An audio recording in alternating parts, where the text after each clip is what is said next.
Baik, assalamualaikum warahmatullahi wabarakatuh. Selamat siang, salam sejahtera bagi kita semua. Pertama-tama marilah kita mengucapkan puji dan syukur kehadirat Tuhan Yang Maha Esa atas karunia-Nya kita dapat berkumpul pada hari ini 21 April 2022 yang bertepatan dengan Hari Kartini. Semoga perjuangan Ibu kita Kartini ini menjadikan wanita-wanita Indonesia sebagai Kartini-Kartini muda yang modern, berkarya, kemudian berjuang setara dengan pihak kaum laki-laki. Baiklah juga pada hari ini juga merupakan hari ke-19 dalam suasana Ramadan. Semoga tidak mengurangi esensi semangat dan juga sukacita teman-teman untuk dapat mengikuti kegiatan pada hari ini. Kami mengucapkan terima kasih dan selamat datang kepada Bapak Wakil Rektor 3 Bidang Kemahasiswaan dan Alumni, Bapak Iwan Setiabudi. Juga kami mengucapkan terima kasih dan selamat datang kepada Kepala UPT Pusat Pengembangan Karakter dan Karir Mahasiswa Universitas Sriwijaya, Bapak Dery Setiawan. Dan juga sudah hadir bersama kita juga dua narasumber psikolog yang luar biasa pada hari ini.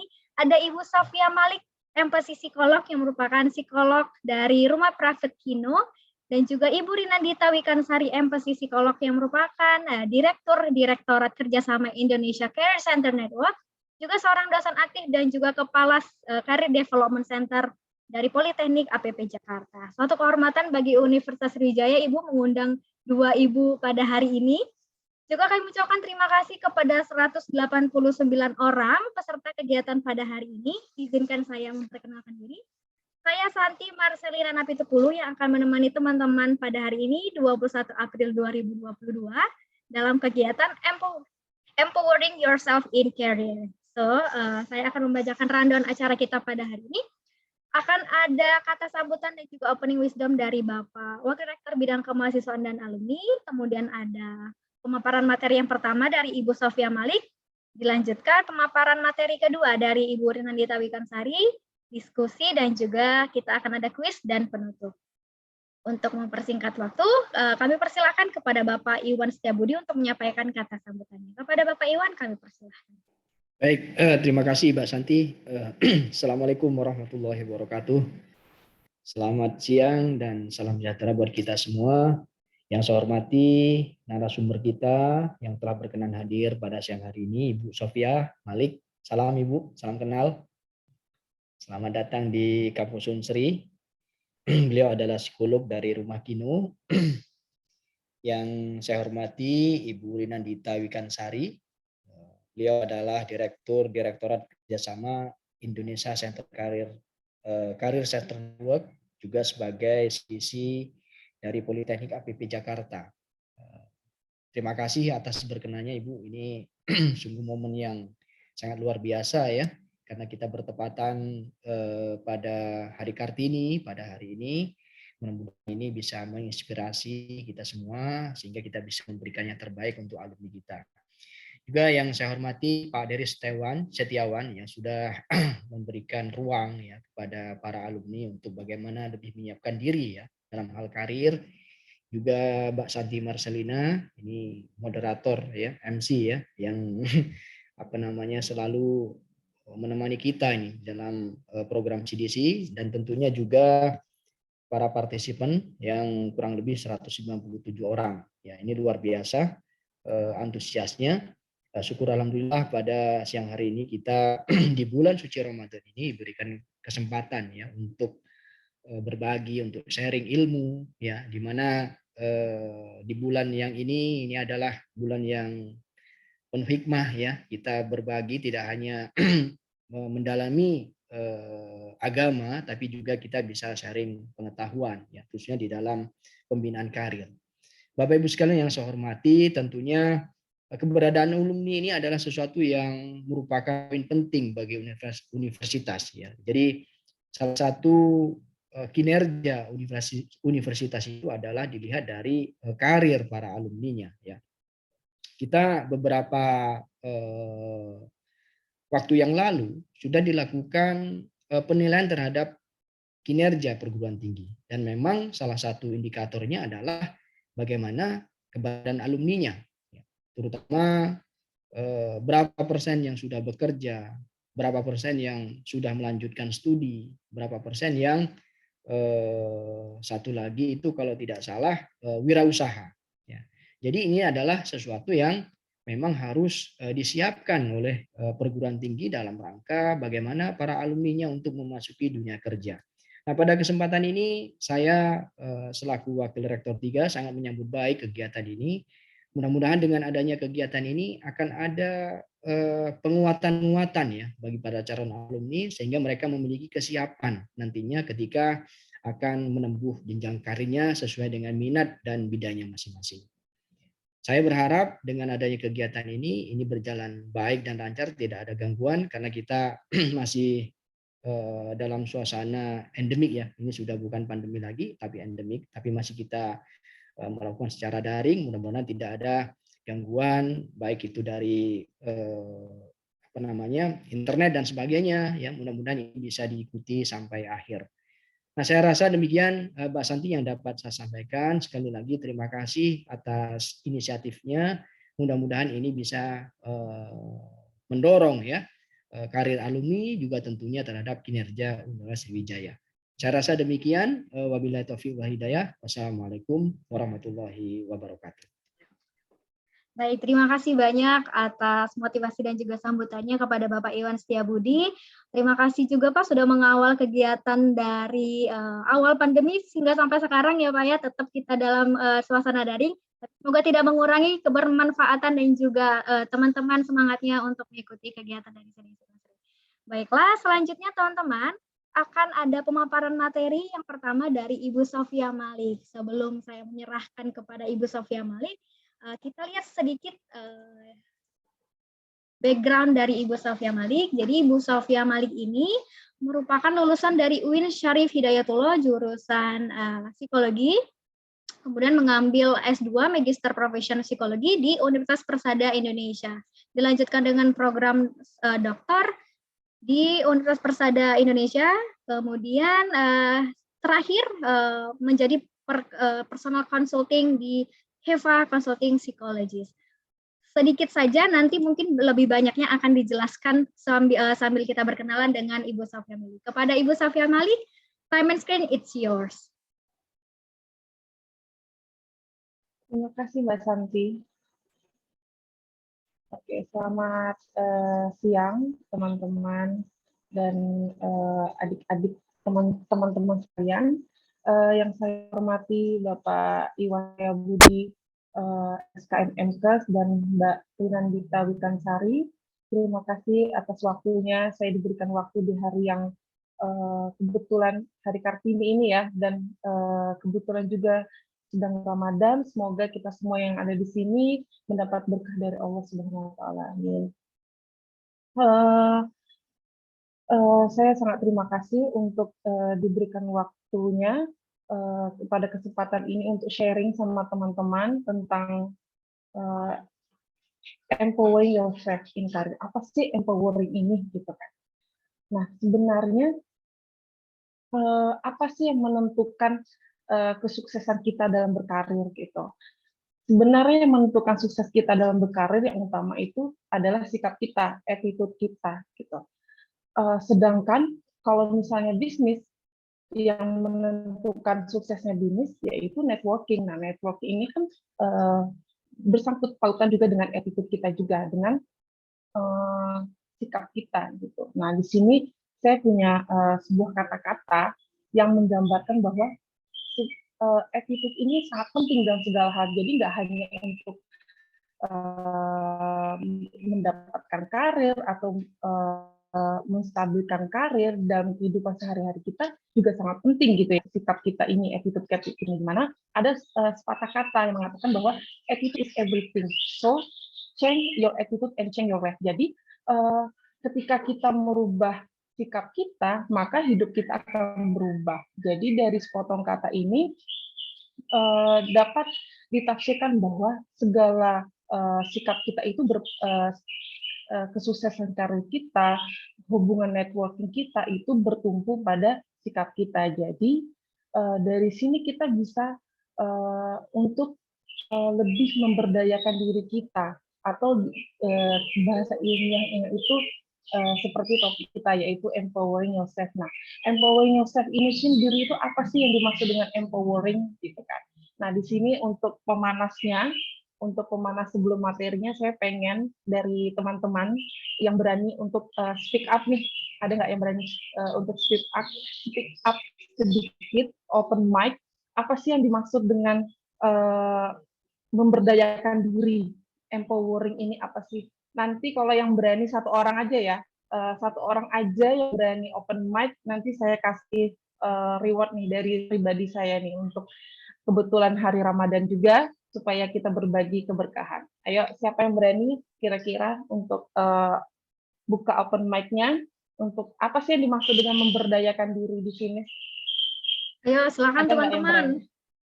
Dapat t-shirt juga nih dari CDC. Nanti saya kasih, saya langsung transfer setelah Shopee Pay-nya nih, 50.000. Wah, ayo silakan teman-teman. Tambah-tambah untuk buka takjil nih, tambahan buka takjil. Ada nggak yang berani? Ini ada Mas Farhan nih, silakan Mas Farhan. Mas Farhan. Oke, mungkin sebelumnya izin off cam, Kak. Baik, Jadi silakan. untuk kalau menurut saya itu kalau memperdayakan diri itu mungkin artinya itu tuh seperti yang diketahui, di mana memperdayakan berarti itu bisa meningkatkan ataupun juga manfaatkan di lingkungan sekitar gitu, baik dari diri sendiri ataupun dari orang-orang lain gitu. Nah, kemudian untuk memperdayakannya itu kita tuh bisa meningkatkan soft skill dan juga berbagai macam aspek-aspek ataupun beragam jenis dari untuk meningkatkan soft skill itu. Terima kasih.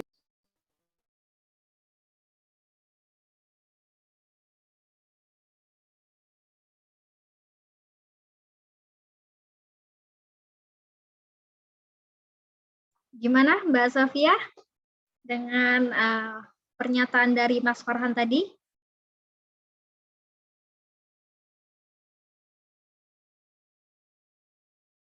Oke, sepertinya ada kendala teknis nih Mbak Sofia.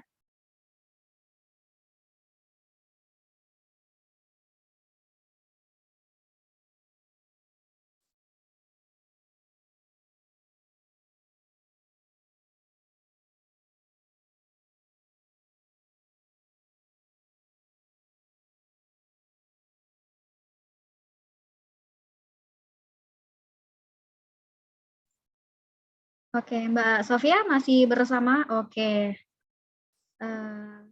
Sepertinya ada kendala ya.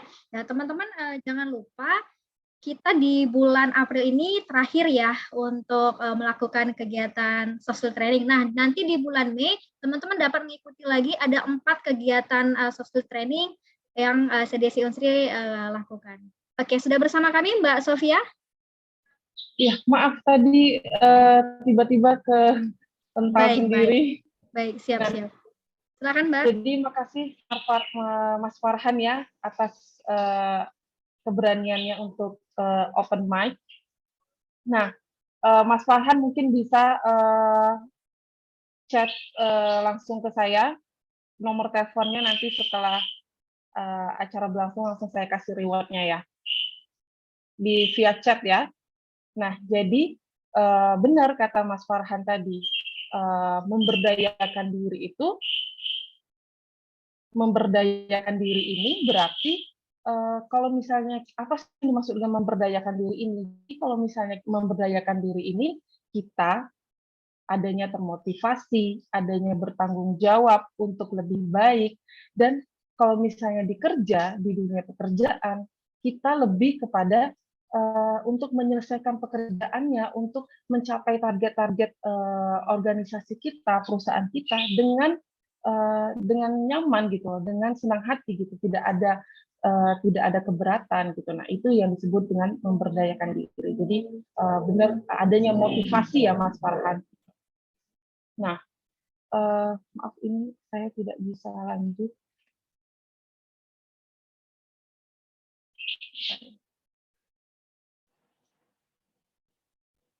Screen saya tidak bisa lanjut ke selanjutnya. Nah, Lalu bagaimana sih cara kita untuk supaya bisa kita memberdayakan diri kita dalam karir gitu. Nah, kalau di sini saya punya 4 poin penting untuk gimana supaya kita bisa memberdayakan diri kita dalam dunia karir. Nah, yang pertama itu kok tetap di sini ya?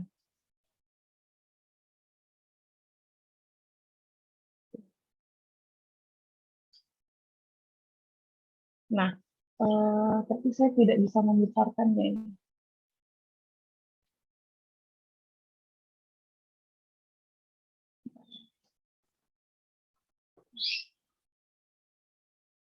Nah, jadi udah gini aja nggak apa-apa ya, Mbak? Siap, Mbak.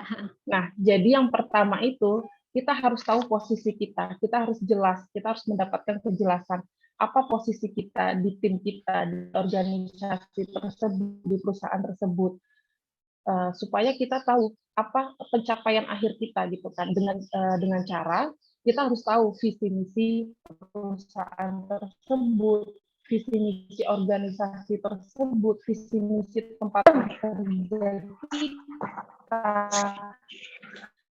pencapaian atau target tujuan mingguan, tahunan, karena kita tahu posisi kitanya jadinya termotivasi, kita bisa bertanggung jawab gitu, kita bisa memberikan hasil pencapaian sesuai target dari tempat kerja kita. Nah, hal ini harus didampingi dengan untuk meningkatkan pemberdayaan diri kita di tempat lingkungan kerja kita ini, kita harus punya mentor. Apa sih gunanya mentor ini gitu kan, dan siapa mentor kita gitu. Mentor ini bisa teman sekerja kita, tapi lebih baik orang yang lebih di atas kita ya, misalnya kayak supervisor atau manajer langsung. Nah, dengan kita punya mentor ini, kita bisa sering mendapatkan feedback, umpan balik. Jadi bagaimana hasil kinerja kita, bagaimana kepuasan posisi kita, apakah sudah sesuai target atau bisa lebih ditingkatkan lagi dengan bagaimana. Nah, ini biasanya bisa dengan cara kita memiliki mentor, yaitu supervisor atau manajer langsung kita. Yang jelas orang yang tepat di atas kita gitu. Nah, yang paling susah dan yang paling penting sebenarnya ini poin keempat, yaitu membangun komunikasi dengan supervisor Anda atau atasan Anda, manajer langsung Anda, karena advokat yang paling tertinggi di tempat kerja itu biasanya berada pada supervisor atau manajer langsung gitu kan. Mereka yang melihat dan bertanggung jawab atas kinerja hasil kinerja kita. Lalu mereka juga yang akan melihat kesuksesan peran posisi kita. Maka dari itu kita harus mencoba menjalin komunikasi yang baik ke supervisor gitu kan.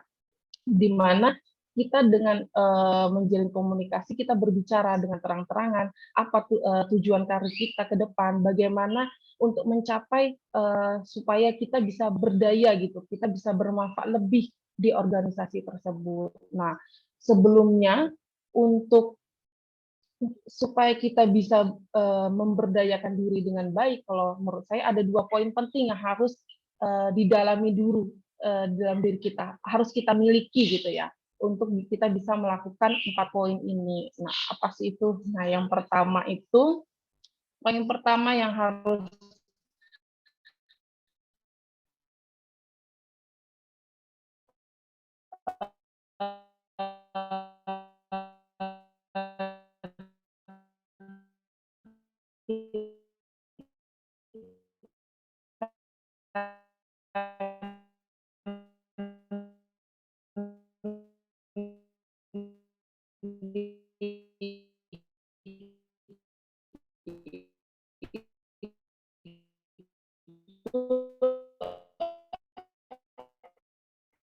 Mbak Sofia masih bersama kami, Mbak. Suaranya putus-putus nih, Mbak.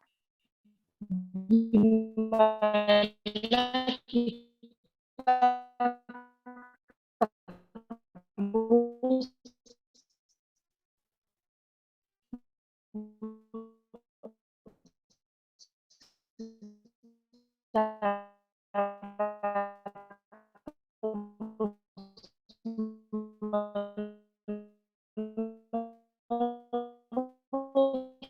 bisa mengembangkan sebelum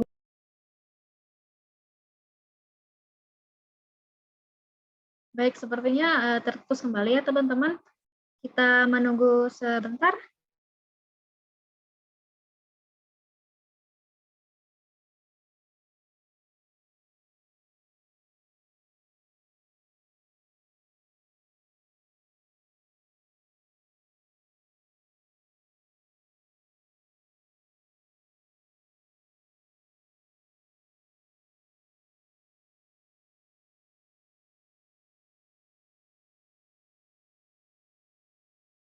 maaf Mbak Santi.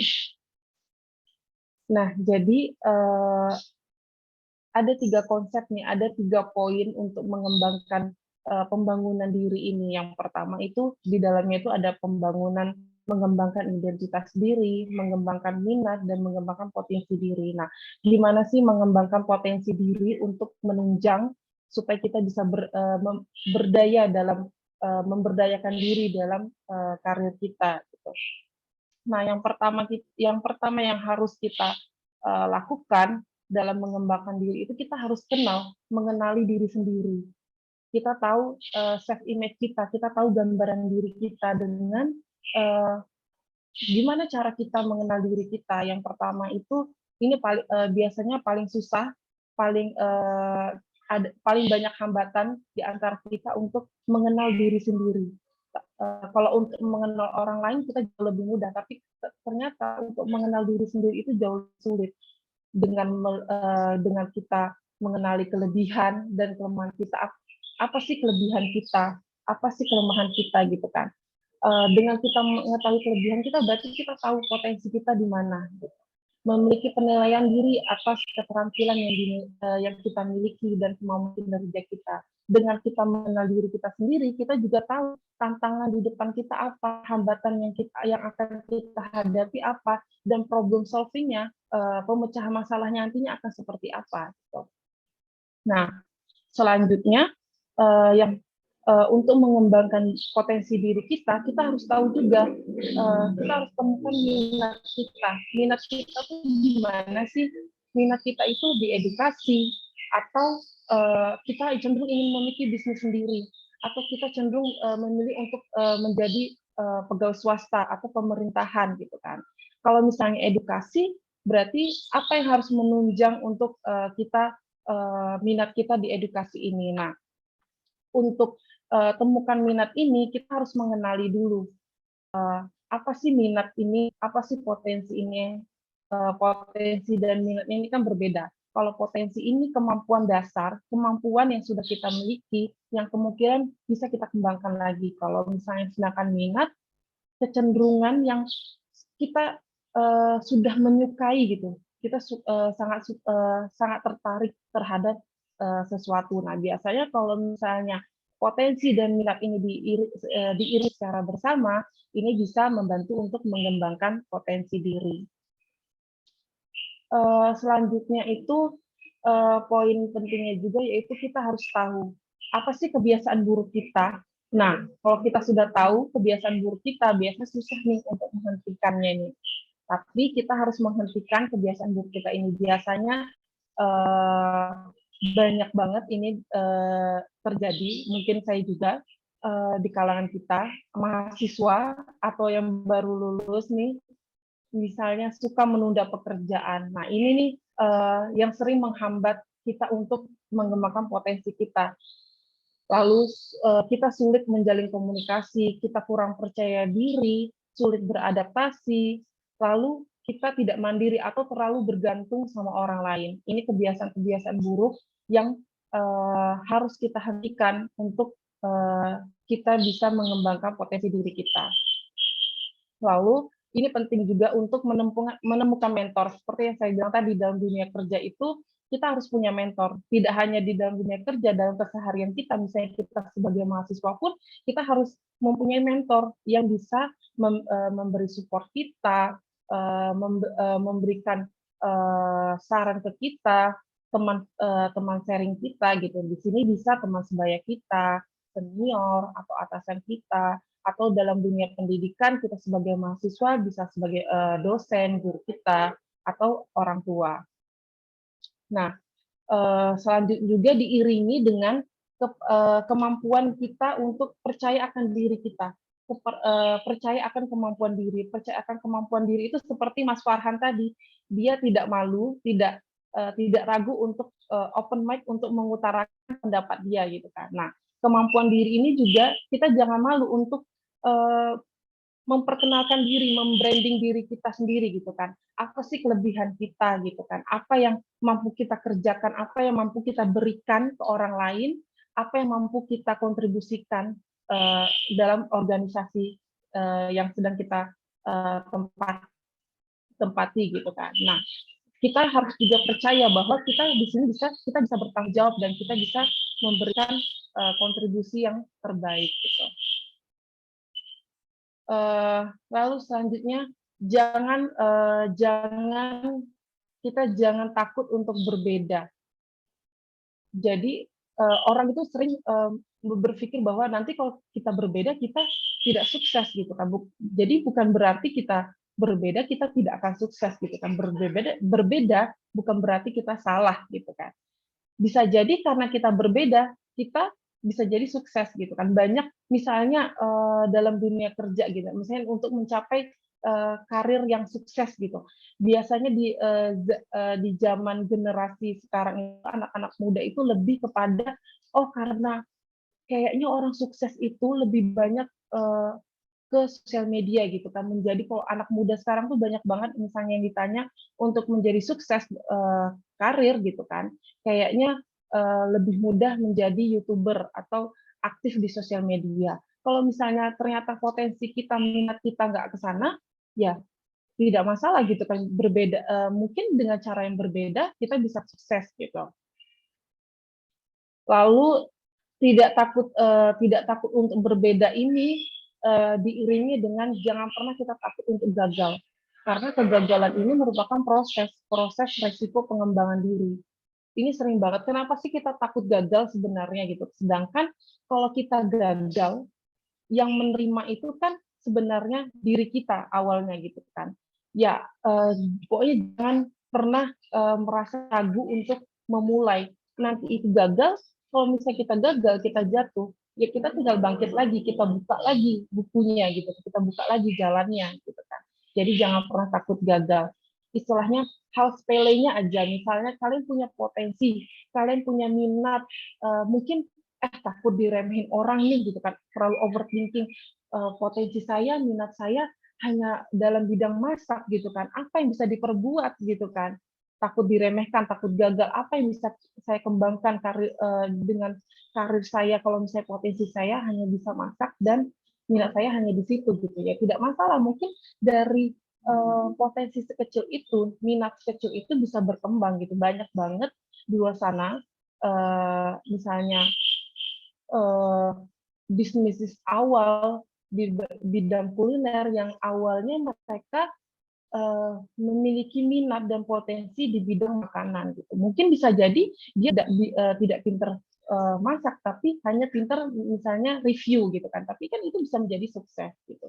Jadi jangan pernah takut untuk gagal. Lalu yang terakhir itu kita harus punya lingkungan atau menciptakan lingkungan yang dikelilingi dengan orang-orang yang dapat motivasi.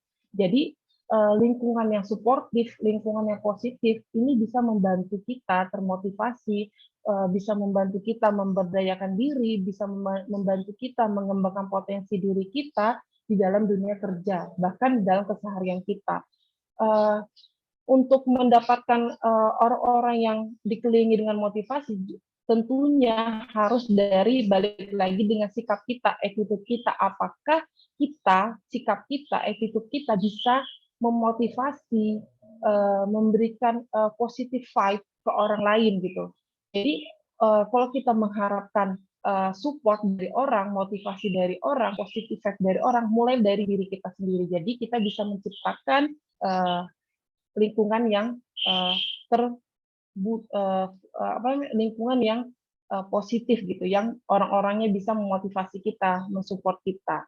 Nah, dari beberapa poin ini, dari beberapa poin yang sudah saya coba sharing ini, di mana poin-poin ini, poin-poin yang bisa kita membantu kita untuk kita mengenal diri kita. Apa sih yang harus kita kembangkan? Potensi kita tuh sebenarnya apa sih? Minat kita tuh sebenarnya apa sih? Dan untuk mengenal potensi dan minat itu balik lagi ke poin pertama, kita harus yang paling pertama adalah mengenal diri sendiri dulu. Apa sih kelebihan kita, kelemahan kita. Lalu untuk menjaga networking kita dengan kita memiliki attitude, sikap yang baik, kita bisa menjaga lingkungan lingkungan yang suportif gitu. Nah, poin terakhir itu untuk gimana kita bisa memberdayakan diri, bisa berdaya di lingkungan sekitar kita, lingkungan tempat kerja kita, selain mengembangkan potensi kita, mengembangkan keahlian kita, yaitu dengan mengasah potensi diri. Nah, mengasah potensi diri ini apa yang sedang teman-teman lakukan sekarang, apa yang sedang teman-teman hadir sekarang, yaitu salah satu upaya untuk mengasah potensi. Mengasah potensi ini tidak harus hanya di sekolah formal ya, yang kita tahu ya, misalnya pasti adik-adik di sini banyak banget lulusan dari berbagai kaprodi, berbagai fakultas, tapi kok kayaknya Kak, saya nggak ini deh, Mbak, saya nggak, potensi saya, minat saya nggak sesuai dengan jurusan saya. Apakah nanti saya bisa untuk mendapatkan karir yang baik gitu? Apakah saya bisa bekerja, mendapatkan pekerjaan? Bisa, dengan cara yaitu tadi kita bisa mengembangkan diri kita, mengembangkan potensi kita, mengasah potensi diri kita. Nah, mengasah potensi ini tidak harus dengan sekolah formal seperti yang misalnya adik-adik sudah lakukan. Bisa dengan cara misalnya memang teman-teman dari sejak kuliah memang suka untuk mengikuti organisasi, berbagai organisasi. Pastinya kalau kita mengikuti organisasi, awalnya kita sebagai mahasiswa baru, pastinya mencoba mana nih yang paling sesuai dengan diri saya gitu kan. Mana nih yang saya minat, pasti nyoba-coba, ya nggak apa-apa semuanya dicoba. Tapi kan kita lihat, nanti kita bisa lihat di sana, oh ternyata potensi saya di organisasi ini, minat saya di organisasi ini. Nah, dari sini pasti muncullah untuk mengembangkan, untuk memberdayakan diri, untuk mengembangkan potensi kita di situ gitu. Nah, begitu juga untuk karir. Mungkin selepas nanti selesai sudah masa perkuliahan, kita tetap bisa mengasah potensi kita dengan berbagai cara, misalnya dengan mengikuti pelatihan-pelatihan, mengikuti workshop, dengan salah satunya kayak seperti ini, mengikuti seminar, webinar. Kayaknya sekarang itu banyak banget dipermudah di zaman digital ini, apalagi setelah masa pandemik ini, banyak banget seminar-seminar, webinar, pelatihan yang bisa kita ikuti, bahkan banyak banget yang gratis gitu kan, untuk mengembangkan dan mengasah potensi kita. Nah, di sini dengan mengasah potensi kita ini, kita bisa ketemu network baru gitu. Kita bisa membangun adaptasi yang baru, kita bisa belajar komunikasi baru gitu kan. Kita bisa membangun kepercayaan diri kita, bagaimana kita menjalin komunikasi dengan orang yang sejajar dengan kita atau dengan orang yang jauh lebih berpengalaman dari kita gitu. Kita bisa menyerap ilmunya gitu. Seperti salah satunya dengan cara yang seperti sekarang kita bisa sharing gitu. Nah, mungkin itu beberapa poin yang bagaimana sih supaya kita bisa memberdayakan diri dengan baik, bisa berdaya di tempat kerja kita, di organisasi kita, yaitu kita harus mengembangkan potensi kita dan mengasah terus potensi diri kita. Mungkin sekian dari saya, Mbak Santi. Saya kembalikan kembali lagi ke Mbak Santi. Terima kasih. Baik, terima kasih banyak atas pemaparan materinya Mbak Sofia Malik, luar biasa. Sedikit tapi poin-poinnya luar biasa nih, pasti teman-teman juga sudah mencatat semua ya. Jangan lupa nanti di akhir acara kita sebelum penutupan kita akan ada quiz, mendapatkan hadiah dari CDC Unsri. Kita simpan dulu pertanyaan dari materinya Mbak Sofia Malik, kita langsung ke Mbak Wikan. Mbak Wikan? Iya, Mbak Santi. Baik, apakah mau sharing sendiri atau saya bantu nih Mbak Wikan? Boleh saya sharing sendiri. Baik, siap. Waktu dan tempat kami persilakan kepada Mbak Wikan. Baik, terima kasih Mbak Santi. Saya juga ingin menyapa sahabat saya Mas Deris, gitu ya. Terima kasih sudah mengundang saya ke Unsri. Nanti tinggal datang ke Palembangnya ya, kita Iya, makan-makan iya. bareng ya. Iya, boleh, siap. Oke, baik. Menyambung nih kita ya ke materi yang sudah dibahas oleh Mbak Sofia gitu ya. Sebelumnya kita membahas mengenai namanya empowerment. Oke, saya izin untuk share screen. Oke, empowering yourself in career. Wah, saya bertanya-tanya siapa sih ini yang punya ide judulnya seperti ini, keren banget nih. Nah, atau karena tanggal 21 April ya hari Kartini, jadi tema-temanya ke arah empowering seperti itu. Oke. Nah, empowering, oke, berarti ada kaitannya dengan empowerment. Empowerment itu apa sih sebenarnya tadi sudah disampaikan oleh Mbak Sofia. Cuma kemudian saya ingin menggarisbawahi keyword-keywordnya. Jadi gagasan pemberdayaan itu adalah memberikan yang pertama keterampilan, yang kedua sumber daya, yang ketiga adanya peluang, dan yang keempat tanggung jawab. Kalau kita memberikan empowerment, kita memberikan pemberdayaan, maka subjeknya itu adalah ke orang lain gitu ya. Tapi ada kekhususan di sini, jadi empowering yourself, berarti sebetulnya siapa ya diri kita sendiri.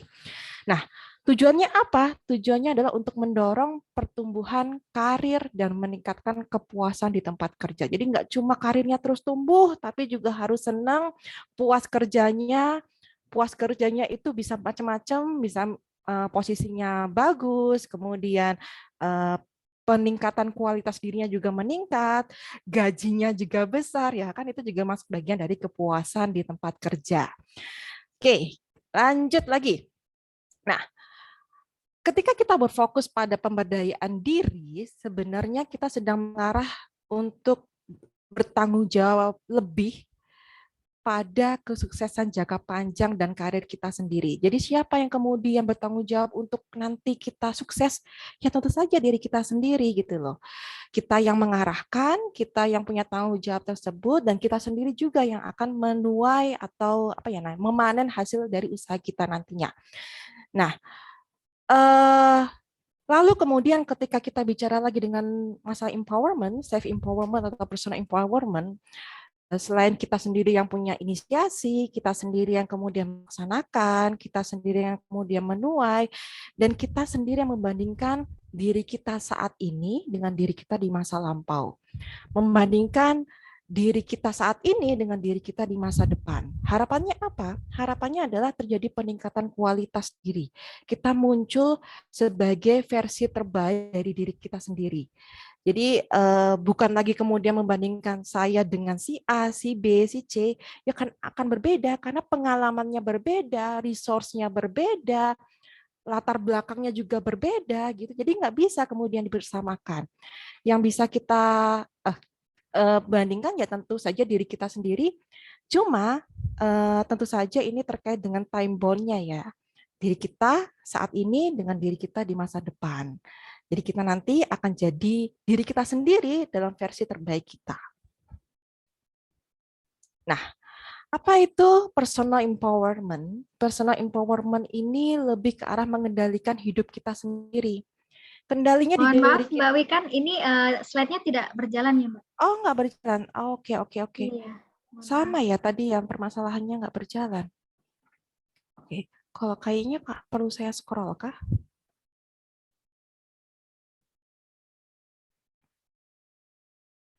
Muncul nggak? Ini sekarang what is personal empowerment? Yes, muncul Mbak, silakan. Okay. Kayaknya saya nggak bisa keginikan, tapi harus di-scroll mungkin ya. Oke, what is personal empowerment?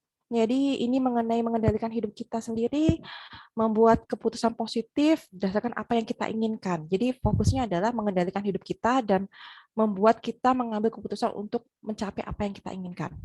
Nah, kalau kita bicara mengenai personal empowerment, banyak atribut yang mempengaruhinya. Di antaranya adalah harga diri, kepercayaan diri, ya kan? Dan kemudian itu yang nantinya akan membawa yang tadinya adalah niat menjadi suatu tindakan. Yang tadinya masih intention jadi action. Nah, itu yang kemudian susah. Kita kan selalu punya visi misi ya di saat ini. Oh, saya ingin menjadi versi terbaik saya 10 tahun ke depan, 5 tahun ke depan. Saya pernah tuh bertanya tuh dengan teman-teman mahasiswa juga, kamu ingin menjadi apa 10 tahun lagi? Saya mau jadi orang kaya gitu ya. gitu kan. Banyak tuh yang punya cita-cita orang kaya, anak saya juga punya cita-cita jadi orang kaya gitu kan. Nah, masalahnya kalau kita punya cita-cita menjadi orang kaya 10 tahun lagi, apa tindakan yang bisa kita rintis mulai hari ini? Nah, itu yang kadang-kadang tidak semua orang tergerak untuk melakukannya gitu ya. Niatnya sih ada, niatnya besar, keinginannya besar, tapi tindakannya nggak ada. Nah, itu yang kemudian jadi membedakan apakah seorang yang kemudian sukses dan orang yang tidak sukses ya. Karena memang intentionnya ada tapi actionnya itu tidak terwujud gitu ya.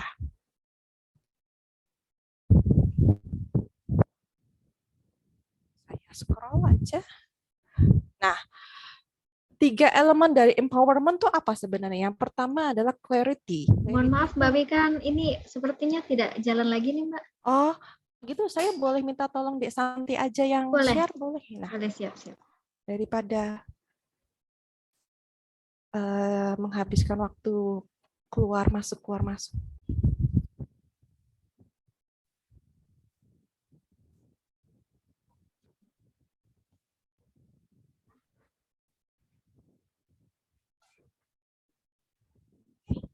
Empowerment ya. Ada 3 elemen empowerment. Yang pertama ada clarity, yang kedua support, yang ketiga autonomy. Clarity itu maksudnya gimana? Clarity itu kalau bahasa Indonesianya ya kejelasan. Apa yang jelas? Yang jelas itu adalah tujuan dan ekspektasi kita. Ya, kalau kemudian kita ekspektasinya terlalu tinggi, yang terjadi adalah kita mengalami kekecewaan karena kita nggak sampai ke ekspektasi tersebut. Kekecewaan itu jadi suatu hal yang negatif ya, pengalaman atau emosi yang negatif. Nah, itu yang kemudian sebaiknya dihindari. Jadi kejelasan ekspektasinya harus kemudian diukur sesuai dengan tujuan yang kita mau. Jadi jangan muluk-muluk gitu ya. Saya pengen punya subscriber 1 juta gitu kan, misalkan seperti itu. Tapi tapi tidak mempersiapkan kontennya dengan baik gitu ya. Ya gimana kemudian bisa mencapai 1 juta gitu kan. Seperti itu. Jadi clarify tujuannya sama ekspektasinya. Jadi biar kemudian itu sesuai dengan kebutuhan kita, sesuai dengan kemampuan kita. Nah, dengan kemudian kita secara bertahap membuat goals-nya sesuai dengan kemampuan kita. Jadi bertahap, jangka pendek, yang penting jangka pendek kemudian terwujud, jangka pendek lagi kemudian terwujud akan memberikan rasa bermakna untuk diri kita dibandingkan kalau misalkan kita punya jangka panjang tapi ternyata susah banget dicapainya, terus kemudian karena kepanjangan terus kok nggak sampai-sampai, kemudian malah menimbulkan yang namanya sedih ya, menyalahkan diri sendiri. Nah, itu malah kemudian jadi tidak menjadi bahan bakar yang cukup kuat untuk kemudian kita memberdayakan diri sendiri. Pendek-pendek nggak masalah, yang penting kemudian pendek terwujud, jadi kita merasa punya harga diri yang lebih baik. Itu yang pertama terkait dengan clarity. Terus yang kedua itu terkait support. Support ini bisa physical support, bisa mental support. Jadi support itu terkait dengan resources atau sumber daya kita. Jadi kira-kira kita harus tahu nih sumber daya apa yang kita butuhkan. Terus bagaimana kemudian untuk kita menjaga sumber daya tersebut agar tetap oke. Misalkan contohnya saya. Jadi saya itu paling nggak bisa kalau kemudian kurang tidur misalkan.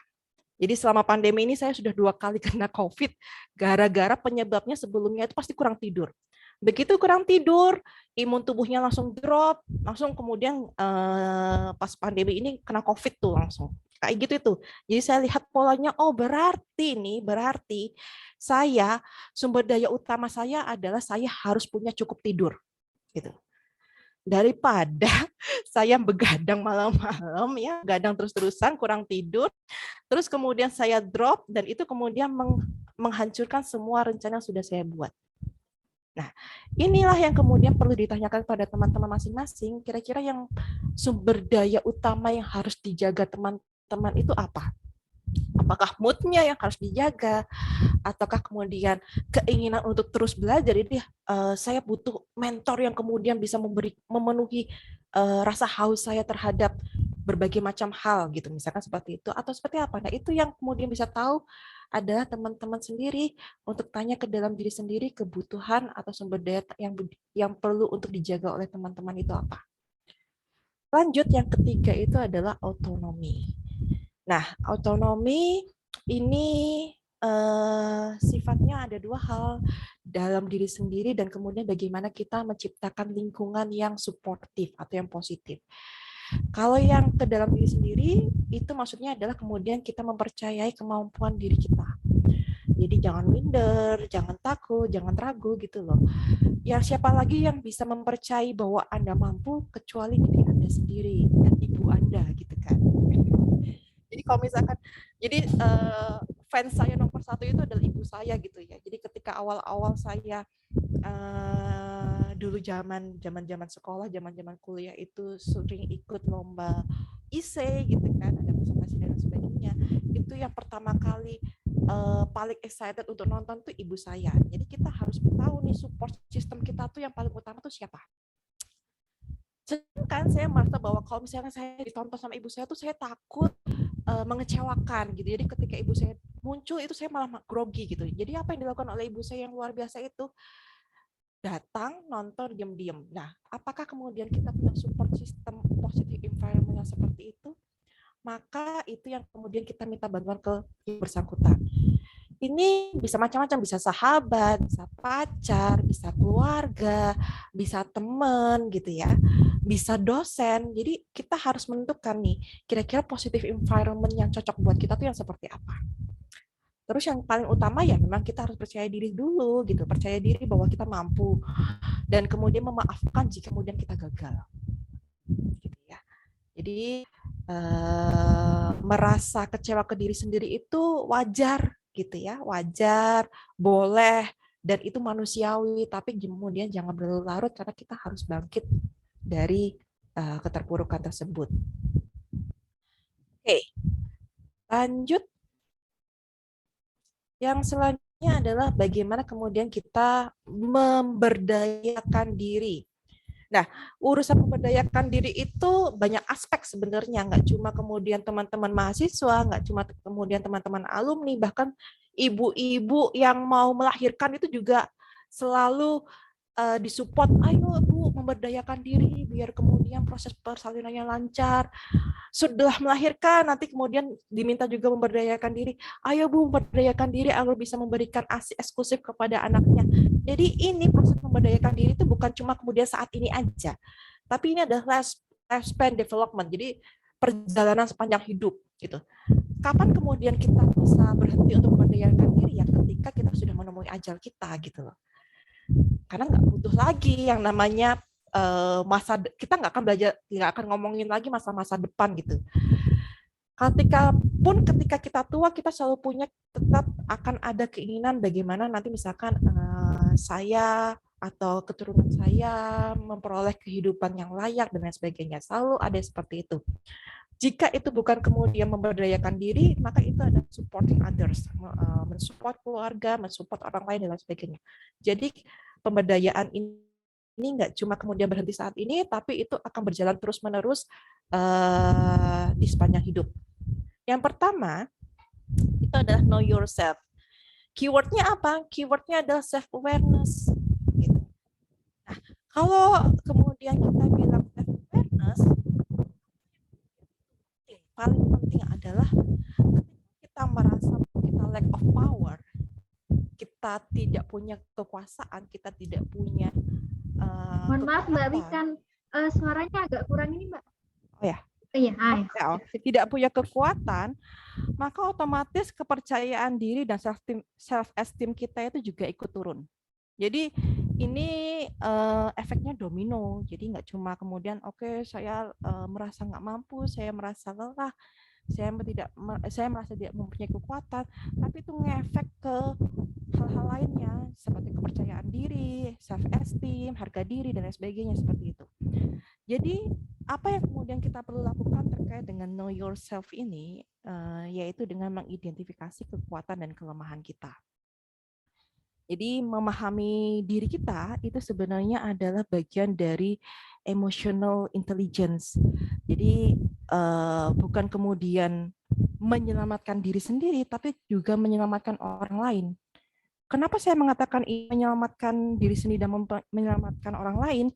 Karena ketika kita tahu apa yang bisa mempengaruhi diri kita, dan ternyata itu bisa mempengaruhi orang-orang yang sekitar, itu bisa kemudian membuat diri kita menjadi lebih baik dan membuat lingkungan kita juga lebih baik. Bayangkan misalkan Anda mengalami depresi, ya, mengalami rasa bersalah yang cukup besar, lalu kemudian Anda tidak menyadari itu dan kemudian justru membuat berbagai macam hal yang membahayakan, baik untuk itu self-harm, melukai diri sendiri, bunuh diri, dan lain sebagainya, atau justru melukai orang lain. Jadi ini efeknya efek domino. Nggak bisa kemudian know yourself, ya udah, oke, saya adalah seorang remaja, nggak remaja ya kok mahasiswa tuh, dewasa awal yang ceria gitu, nggak gitu loh. Ini lebih untuk melihat ke dalam sisi-sisi paling gelap diri Anda dan sisi-sisi yang paling cemerlang diri Anda. Jadi ini udah kayak nggak bisa kemudian ya udahlah, yang penting saya tahu saya begini gitu, nggak bisa seperti itu. Kalau kemudian teman-teman mengalami kesulitan, oh saya tuh susah itu loh untuk tahu diri saya tuh seperti apa. Ini kan biasanya karena biasa dan tidak biasa. Langkah pertama itu bisa kemudian tanya. Tanya ke siapa? Ke sahabat, ke pacar, ke orang tua, ke keluarga. Misalkan gini, Mama, aku tuh orangnya gimana sih? Oh, kamu itu kalau dibangunin tidur itu ya, yang bangunin tidur itu kayak diamuk-amuk gitu. Oh, masa sih aku nggak kayak gitu, misalkan seperti itu. Ya, jadi banyak hal yang kemudian bisa kita gali, yang kalau misalkan teman-teman kesulitan untuk mengenali atau self-talk sendiri gitu ya, kalau self-talk sendiri takutnya malah overthinking, boleh tanya dulu, diawali dengan bertanya dulu, baru kemudian oke, kita secara bertahap self-talk. Self-talk paling enak kapan? Paling enak itu menjelang tidur gitu. Cuma ini hati-hati ya, menjelang tidur itu saat galau-galaunya gitu ya. Saat galau-galaunya malah jadi overthinking, nggak bisa tidur, akhirnya begadang, dan itu kemudian merusak siklus hidup teman-teman gitu ya. Anda harus tetap tidur tuh 7 jam sehari, kalau nggak bisa gila, bener. Seperti itu. Terus yang kedua apa? Yang kedua adalah mengidentify your goals. Identify your goals. Jadi ini pinpointnya adalah, kalau hubungannya dengan karir ya, pinpointnya adalah terkait area yang membuat teman-teman unhappy, terutama terkait kondisi dan situasinya. Bisa karena seseorangnya, karena orang lainnya, siapanya, atau who gitu ya, atau tempatnya where, atau waktunya when. Yaitu bisa kemudian Anda harus identifikasi area-area yang membuat unhappy kaitannya dengan karir. Nah, sebaliknya itu teman-teman harus fokus juga kepada personal value. Jadi personal value ini yang kemudian bisa membuat teman-teman punya self motivation yang oke. Karena kan kalau misalkan value saya dan value-nya Mbak Santi mungkin berbeda. Nah, value ini yang kemudian membuat bara motivasi kita itu tetap membara. Jadi kalau misalkan value-nya nggak klik, kita nggak ketemu chemistry yang cocok dengan tempat kerja, ya mungkin sudah saatnya diakhiri dan kemudian mencari tempat yang baru. Tapi jangan terburu-buru untuk mengambil keputusan ini. Gitu. Jangan buru-buru mengambil keputusan untuk kemudian langsung resign dari tempat kerja, apalagi untuk fresh graduate. Karena apa? Karena teman-teman itu belum pernah bekerja sebelumnya, gitu. Tidak ada pembanding sebelumnya. Jadi sabar-sabarlah, kira-kira 1-2 tahun dulu, lihat bagaimana ritmenya, baru kemudian nantinya teman-teman bisa menilai apakah Anda mau stay di sini atau kemudian move on ke tempat yang lainnya. Lalu yang ketiga itu adalah terkait goals-nya. Goals-nya itu harus disetting dengan rumus SMART.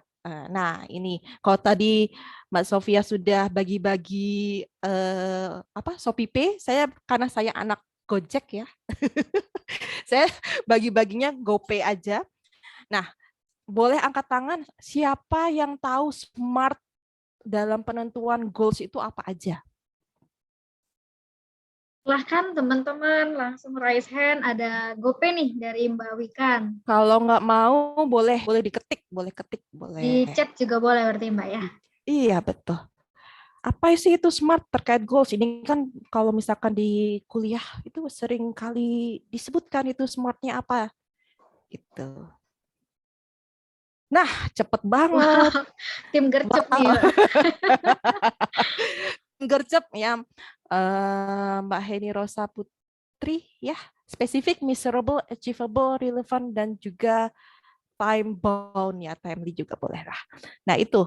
Jadi ini harus spesifik gitu ya. Saya pengen jadi orang kaya yang macam apa gitu kan? Gitu. Kalau cuma kayanya seberapa kaya, nah itu harus bisa. Miserable, kira-kira berapa untuk mencapainya? Bagaimana untuk mencapainya? Berapa lama waktu untuk mencapainya? Kekayaannya itu seberapa gitu misalkan. Lalu achievable, kira-kira mampu tidak saya misalkan nih dengan kemampuan saya fresh graduate misalkan. Fresh graduate dengan UMR Jakarta misalkan 4 juta UMR Jakarta. Lalu tapi kan kalau misalkan lulusan S1 nggak mungkin dong dapat UMR, pasti biasanya di atas UMR ya kan. Di perusahaan kerja di Amazon misalkan, fresh graduate dapat 10 juta. Nis. Ya kan? Berapa persen yang kemudian saya akan tabung sehingga kemudian nanti misalkan 10 tahun lagi saya sudah punya aset rumah, mobil dan bisa jalan-jalan ke luar negeri itu misalkan seperti itu.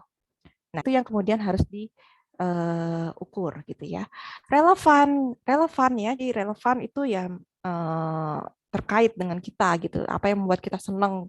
Kalau ya punya rumah tapi ternyata warisan saya sudah banyak gitu ya. Kayaknya nggak relevan itu punya cita-cita seperti itu, ya ganti aja cita-citanya gitu ya. Dan time bound seperti itu. Oke, terima kasih Kak Heni Rosa Putri. Oke, selanjutnya apa lagi? Selanjutnya adalah develop your competencies. Ya, gara-gara pandemi kita dipaksa untuk kemudian shifting online semuanya. Dan semenjak online itu sudah 2 tahun, ini 2 tahun lebih ya, kita jadi kolektor sertifikat, e-sertifikat. Ini nggak cuma teman-teman mahasiswa saja atau teman-teman alumni saja yang jadi kolektor e-sertifikat. Dosen-dosennya juga kayaknya jadi kolektor e-sertifikat. Beruntungnya kita ketika kemudian kita masuk ke pandemi dan kemudian semuanya shifting online, website-website kayak Skill Academy, Udemy, Course gitu ya, Kubisa itu sudah ada gitu, mereka sudah ada di situ. Dan mereka kemudian punya apa ya jadwal-jadwal yang jadwal-jadwal yang konsisten terkait dengan pengembangan diri. Kalau misalkan teman-teman mau mengembangkan diri, nggak butuh untuk kemudian menjalaninya sendiri. Dengarkan saja bagaimana pengalaman narasumber itu, dan itu bisa kemudian kita modeling, kita lihat untuk kemudian bisa kita aplikasikan ke hidup kita. Jadi kita nggak harus semuanya kita jalani sendiri, teman-teman.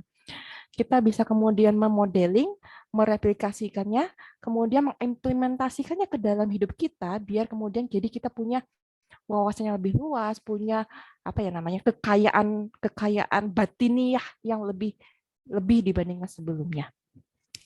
Terus yang keempat, claim your space. Nah, ini perlu disadari bahwa yang namanya empower yourself itu bukan sesuatu yang instan.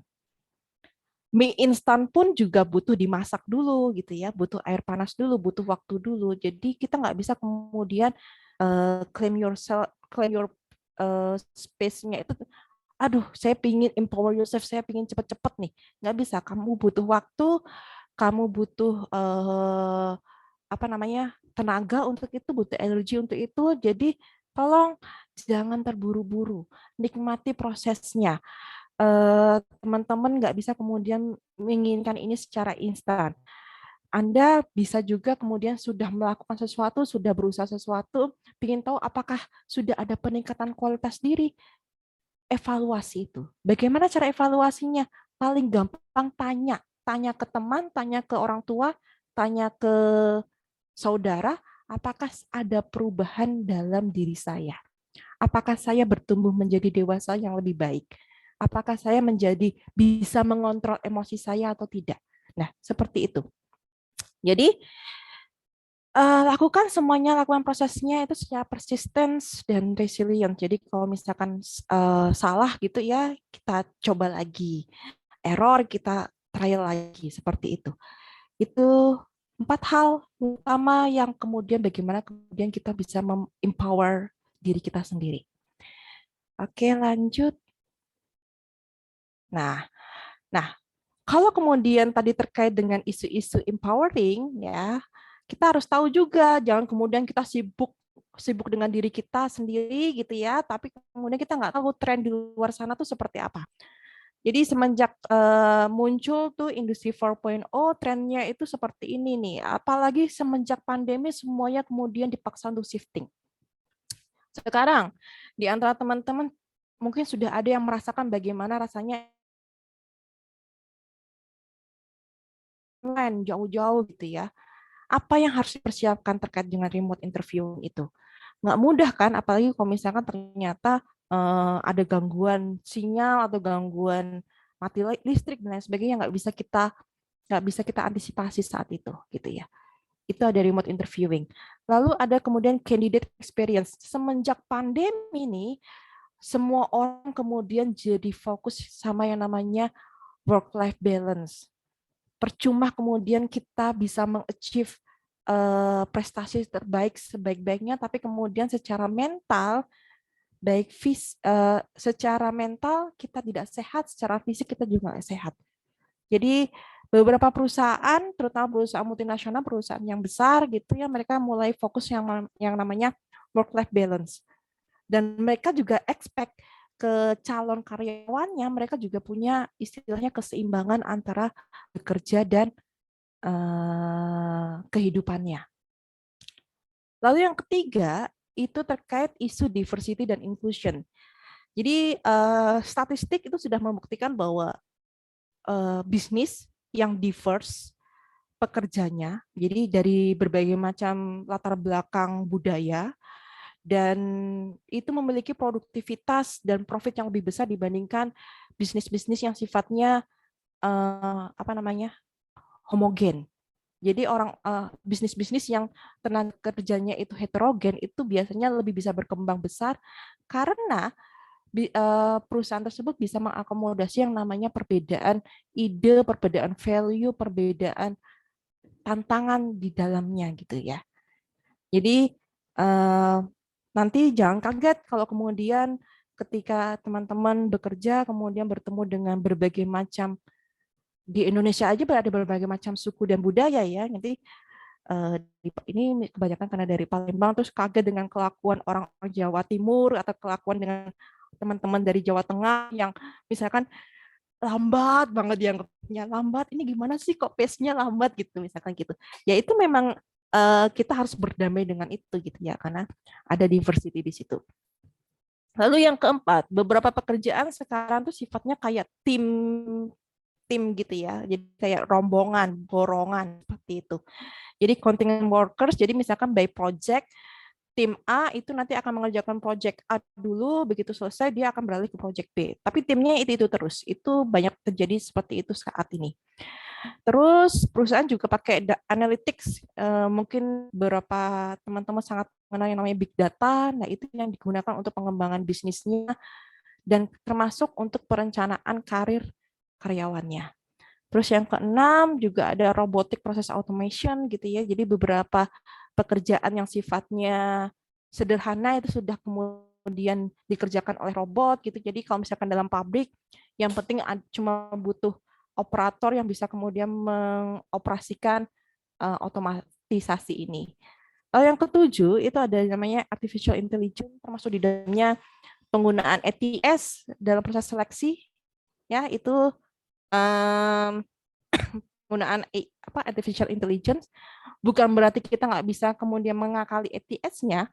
Untuk itulah kenapa kemudian beberapa webinar, beberapa ahli itu menyarankan bagaimana agar bisa mengalahkan si ATS, seleksi berdasarkan ATS itu ya, CV ATS friendly itu bagaimana, karena Kalau misalkan perusahaannya pakai ATS, dia hanya ambil 25% terbaik.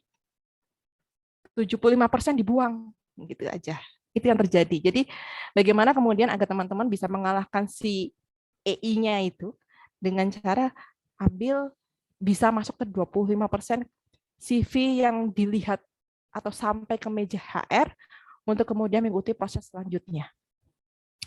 Ini trendsnya. Selanjutnya, nah kalau kemudian tadi trennya seperti itu, lalu kemudian kita akan bicara mengenai future skill. Nah, future skills ini digembar-gemborkan semenjak kita masuk ke industri 4.0 dan kemudian kita masuk ke society 5.0. Ini kebetulan karena instansi saya di Kementerian Perindustrian itu menggondol isu terkait industri 4.0, maka kami kemudian juga mengambil isu terkait dengan the future skills ini. Nah, the future skills ini ada 5 hal sebenarnya, tapi 5 hal itu sebenarnya bukan kemudian dia berdiri sendiri, tapi saling terkait dengan yang lainnya seperti neuron gitu ya, seperti sistem saraf gitu ya. Pertama ada terkait dengan cognitive flexibility. Jadi cara berpikirnya nggak bisa saklek lagi, harus kemudian fleksibel, harus kemudian bisa berpikir out of the box gitu ya, dan lain sebagainya seperti itu. Dan yang kedua harus punya requirement minimum terkait dengan digital literasi. Minimal teman-teman bisa menggunakan yang namanya sekarang itu kalau misalkan di lowongan pekerjaan, minimal harus bisa mengoperasikan apa? Internet dan Microsoft Office gitu ya. Microsoft Office-nya udah nggak kayak haho-haho lagi gitu. Pakai Excel bukan cuma kemudian bikin tabel aja gitu ya, tapi bisa kemudian look up dan lain sebagainya, VLOOKUP gitu. Jadi ini hal yang dasarnya digital literasi dan computational thinking. Apalagi teman-teman generasi Z gitu harusnya sudah di luar kepala. Lalu terkait dengan judgment dan decision making. Jadi judgment itu bukan kemudian dan decision making bukan kemudian ya udah kita ambil keputusan gitu enggak. Tapi mempertimbangkan apa dampaknya ke depan. Oke, kalau saya mengambil keputusan ini dampak ke depannya apa? Kalau saya kemudian menentukan seperti ini, lalu nanti apa yang kemudian keputusan apa lagi yang kemudian terkait efek dominonya ke arah mana? Seperti itu. Lalu yang keempat itu adalah emotional dan social intelligence. Nah, ini yang mungkin kalau misalkan teman-teman buka TikTok atau buka Instagram itu sering menemukan komen dasar SDM rendah. Nah, jangan-jangan kita juga termasuk SDM rendah karena nggak bisa mengontrol emosi itu ya. Di emotional intelligence, social intelligence itu penting banget, apalagi untuk teman-teman yang sudah duduk di perguruan tinggi ya harus bisa sebaik-baiknya mengontrol ini ya, jangan sampai kemudian dinyinyirin gitu ya. Wah gimana sih kalau yang duduk di perguruan tingginya jadi SDM rendah, apalagi yang tidak mengenyam pendidikan tinggi gitu, serendah apa gitu kan. Nah itu hati-hati karena nanti ketika kita sudah mencapai Indonesia Emas ya, kita punya bonus demografi itu, wah itu semakin banyak orang yang kemudian harus dikontrol. Bayangkan seberapa penuhnya Indonesia ya, walaupun Indonesia udah gede seperti ini tapi penuh sekali, dan itu di di usia-usia yang di hot-hotnya gitu ya. Hotnya bukan kemudian yang lainnya ya, hot-hotnya itu maksudnya kalau kemudian saat itu tidak bisa atau tidak memiliki social intelligence dan emotional intelligence yang cukup baik, nggak kebayang seberapa chaosnya negara kita saat itu nantinya. Lalu yang kelima adalah creative dan innovative mindset. Nah, ini yang terkait ini, creative dan innovative mindset ini yang membedakan hasil dari yang memenangkan kompetisi dan yang tidak memenangkan kompetisi. Jadi misalkan gini, sama-sama jualan produk yang sama, gitu ya. Misalkan kita karena lagi puasa kita ngomongin takjil aja, sama-sama jualan takjil. Kita jualannya adalah misalkan kolak biji salak. Penjual A ya udah kolak biji salak tradisional biasa, diplastikin, di plastik diikat gitu ya. Seperti itu. Yang satunya lagi dengan cara kreatif ya, itu biji salaknya itu dia inovasikan dengan berbagai macam hal. Pakai ubi ungu jadi warnanya bisa ungu gitu ya. Atau kemudian dia pakai pewarna misalkan yang untuk pewarna makanan, jadi ada warnanya warna-warni gitu biji salaknya. Ditempatkan dalam wadah tin wall. Tin wall, tahu kan tin wall mika yang bisa untuk microwave itu ya. Terus yang jual wangi dan cantik ya. Kira-kira yang laris ini yang A atau yang B gitu. Ya biasanya sih kalau misalkan kita lihat penampilannya, ya tentu saja yang B yang akan laris gitu ya. Kan kita belum nyobain kalau takjil. Kalau udah nyobain itu udah buka kan, kita baru mau beli gitu kan, persiapan untuk buka. Nah itu yang kemudian membedakannya. Ada kreativitas di sana, ada inovasi di sana. Oke, lanjut ke ini adalah riset McKinsey. Riset McKinsey ini melihat kira-kira kalau misalkan kita ingin outcome yang oke, sukses, menurut mereka itu adalah punya employment, punya high income, dan punya job satisfaction. 3 hal yang dikatakan McKinsey itu dianggap sebagai kesuksesan. Punya kerjaan, high income, dan puas kerjanya, gitu ya. Oke, lanjut. Nah, lanjut, Pak. Nah, di employment itu ternyata kemampuan adaptasi itu menentukan paling besar untuk bisa dapat kerjaan. Setelah itu apa?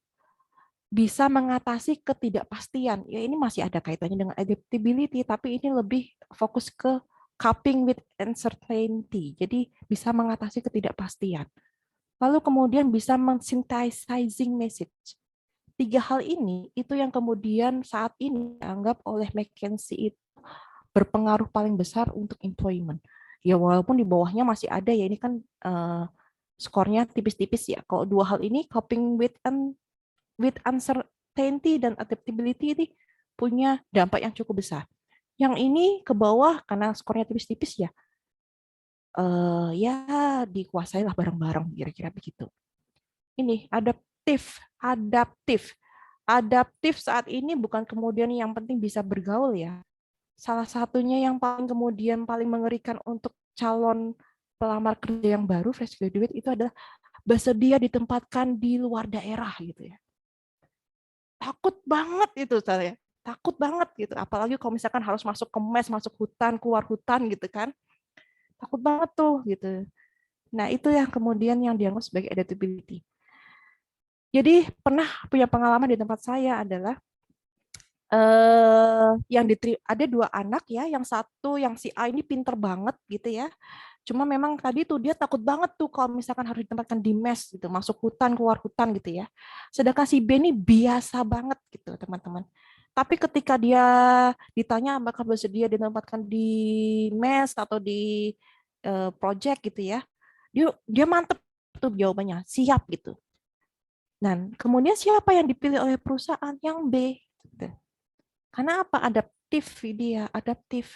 Bisa hidup di mana aja gitu ya. Seperti itu istilahnya. Nah, oke, selanjutnya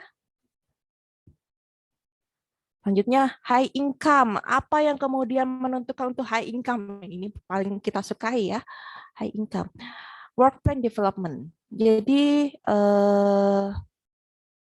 jadi dia ada jenjang karirnya. Jadi kalau misalnya perusahaan yang punya jenjang karir yang pas, yang tepat, yang jelas itu biasanya memberikan income yang cukup besar untuk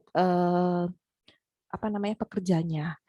Nah, karena perusahaan yang punya work plan development yang baik itu biasanya perusahaan-perusahaan yang sudah mature, yang sudah cukup dewasa, gitu ya. Kalau misalkan startup biasanya belum, tapi bukan berarti kemudian startup itu jelek, enggak. Karena kalau misalkan kemudian dia sudah jadi unicorn, dia punya work plan development yang oke, gitu ya.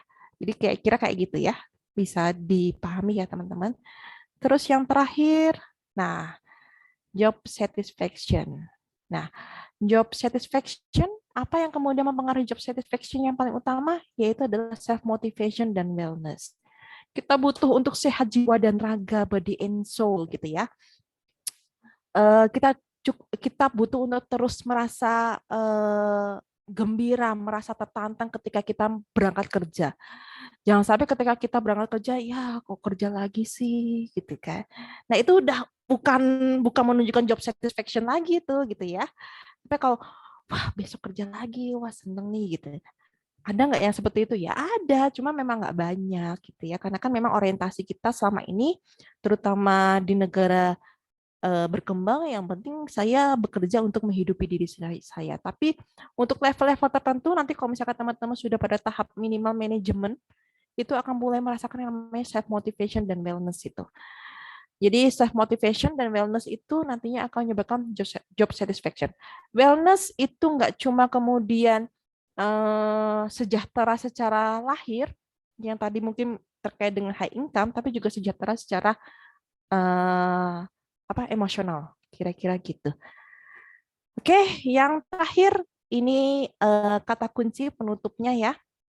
Lalu apa yang harus kita lakukan? 3 hal ini dari saat tadi saya sampaikan panjang kali lebar. Yang penting teman-teman fokus ke 3 hal ini. Yang pertama adalah menambah nilai di luar apa yang dapat dilakukan oleh sistem otomatis. Jadi Anda harus bisa kasih adding value kalau misalkan itu bisa dilakukan oleh sistem yang secara otomatis atau mesin atau artificial intelligence. Anda harus bisa mengungguli itu. Nilai Anda itu kemudian akan dipandang berbeda ketika Anda tidak hanya mengerjakan pekerjaan yang sifatnya ya udah hal seperti itu saja. Hal yang bisa dikerjakan oleh mesin, hal yang bisa dikerjakan oleh artificial intelligence. Jadi harus sifatnya di atasnya, lebih ke arah decision making, lebih ke arah inovasi, nah seperti itu. Terus yang kedua, teman-teman harus familiar dengan lingkungan digital. Nah, hari ini saya scroll TikTok juga, banyak sekali saya lihat orang-orang mulai bekerja di Weverse gitu ya. Weverse. Aduh, kok jadi Weverse saya jadinya? Itu BTS beda. Metaverse ya, mulai bekerja di metaverse. Aduh, pikiran saya ke arah sana terus ya. Metaverse, kemudian itu teman-teman harus familiar itu karena beberapa sudah mulai bekerja di metaverse pakai itu VR gitu ya, di KRL, di MRT gitu ya.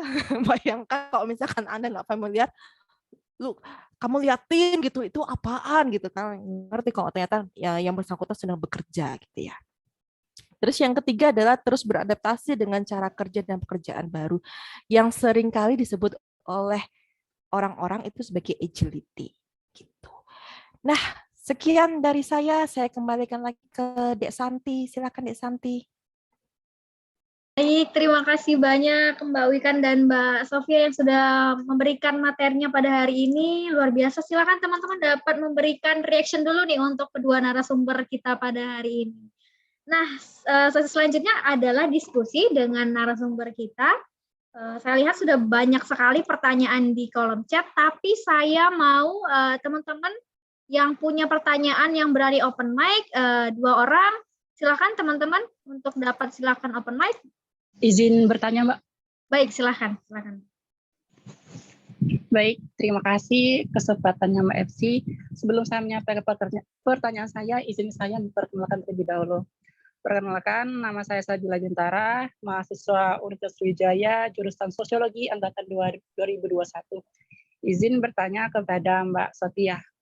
Jadi gini, Mbak, bagaimana jika minat dan potensi kita itu bertolak belakang? Contohnya, kata teman saya tuh cocok jadi pemimpin atau leader, dan hal itu saya sadari memang benar. Tapi balik lagi ke diri saya sendiri, saya tuh tipikal orang yang suka kebebasan dan tidak terlalu suka aturan yang mengikat. Nah, apakah dari hal yang bertolak belakang ini bisa mengganggu saya pasca sarjana nanti? Nah, kalau boleh solusinya bagaimana, Mbak? Terima kasih. Baik, silakan Mbak Sofia. Langsung ya. Terima kasih. Dengan siapa tadi? Sabila Gintara, Mbak. Sabila Gintara, Mbak. Sabila.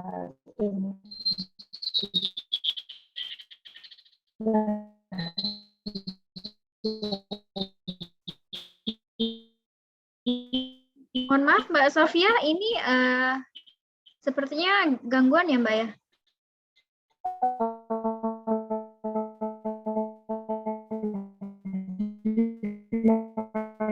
posisinya Mas Sabila mempunyai potensi. Halo Mbak Sofia, tadi Ya. terputus Mbak suaranya, kurang jelas Mbak. Oke, maaf. Ya, jadi Mas Sabila, gimana kalau misalnya posisinya potensi dan minat kita ini berbeda gitu. Kalau misalnya Mas Sabila sendiri mengatakan orang sekelilingnya mengatakan bahwa Mas Sabila cocok untuk menjadi leader atau pemimpin. Nah, di sini sebenarnya minatnya Mas Sabila berbeda gitu kan. Nah, tapi harus tahu dulu sebenarnya benar nggak sih potensi kita di sini gitu kan.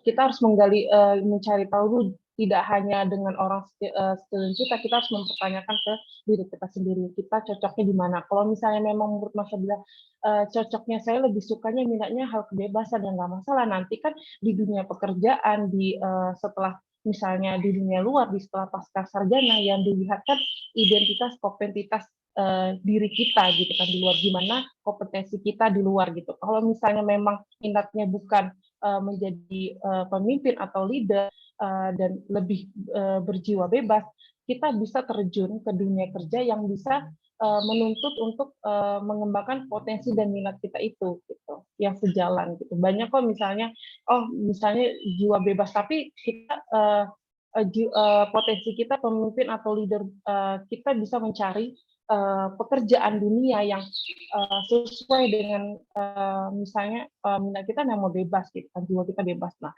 potensi kita bisa kita masukin situ di sisi mana gitu. Baik, terima kasih Mbak Sofia. Semoga menjawab dari pertanyaan Mas Bintara tadi ya. Selanjutnya ada pertanyaan dari Misbah untuk Mbak Wikan. Tadi kalau tidak salah ada membahas mengenai berdamai dengan diri sendiri. Nah, di era sekarang ini masih banyak anak muda yang kadang belum bisa berdamai dengan diri sendiri karena beberapa faktor. Menurut Mbak Wikan, bagaimana cara kita sebagai anak muda untuk mengatasi hal tersebut? Silakan Mbak. Baik, terima kasih Misbah untuk pertanyaannya. Ya, memang pada tahap teman-teman saat ini itu untuk tidak bisa berdamai dengan diri sendiri itu wajar gitu ya. Karena kan memang masih ada keinginan, ada ideal self-nya, ingin cita-citanya dengan kondisi saat ini tuh ada gap-nya terlalu lebar seperti itu. Nah, bagaimana kemudian untuk bisa berdamai diri sendiri ya, kemudian itu disadari gitu ya. Gitu. Disadari bahwa sebenarnya memang keinginan saya seperti ini, saya kemudian ternyata kemampuan saya seperti ini, maka bukan kemudian menyalahkan diri sendiri, tapi kemudian membangun diri untuk mencapai apa yang diinginkan tersebut. Jadi bukan kemudian tidak bisa berdamai dengan diri sendiri, itu maksudnya adalah kemudian kita tidak menyalahkan diri sendiri, tidak self blaming, yang kemudian justru itu merusak diri kita secara luar dan dalam gitu ya. Nggak kemudian cuma secara mental kemudian kita rusak gitu ya, tapi ternyata mental itu ngefek juga ke fisik. Nah itu sayang sekali gitu. Jadi lebih baik kalau mengutip kata-kata BTS, love yourself gitu ya. Begitu Dek Santi. Army banget ya Mbak. Baik, selanjutnya ada pertanyaan dari Ana Astuti dari Pendidikan Biologi Unsri. Untuk Mbak Sofia Malik. Memberdayakan diri secara mudahnya adalah membuat diri sendiri bermanfaat. Menurut Mbak Sofia, apakah menjadi bermanfaat itu ada batasannya? Silakan Mbak Sofia. Nah, untuk memberdayakan diri dengan bermanfaat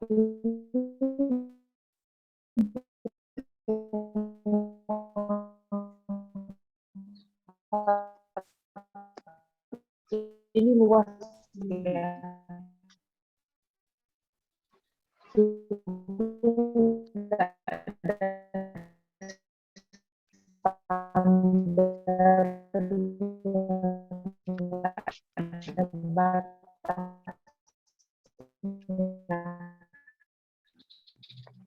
Yang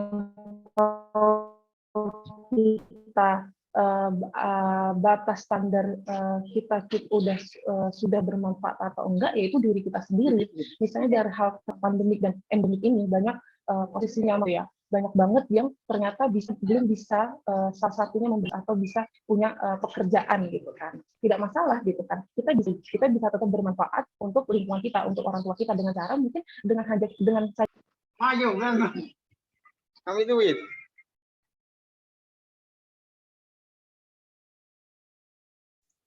Mbak Sofia, mohon maaf Mbak, ini tadi terputus-putus lagi nih Mbak, bisa Oh diulangi iya, nggak? maaf. Iya, Maaf. sebenarnya sinyalnya Mbak. Jadi untuk bermanfaat ini nggak ada batasnya ya, nggak ada standarnya. Di mana standarnya untuk kita bisa bermanfaat untuk orang lain, untuk diri kita sendiri gitu. Terutama bermanfaat kan pasti untuk diri kita sendiri dulu, baru orang lain ya. Yang tahu standarnya, bermanfaat ini sangat luas ya, nggak ada standar, yang nggak ada batasnya. Yang tahu batasnya itu ya diri kita sendiri. Apakah kita sudah bermanfaat untuk diri kita?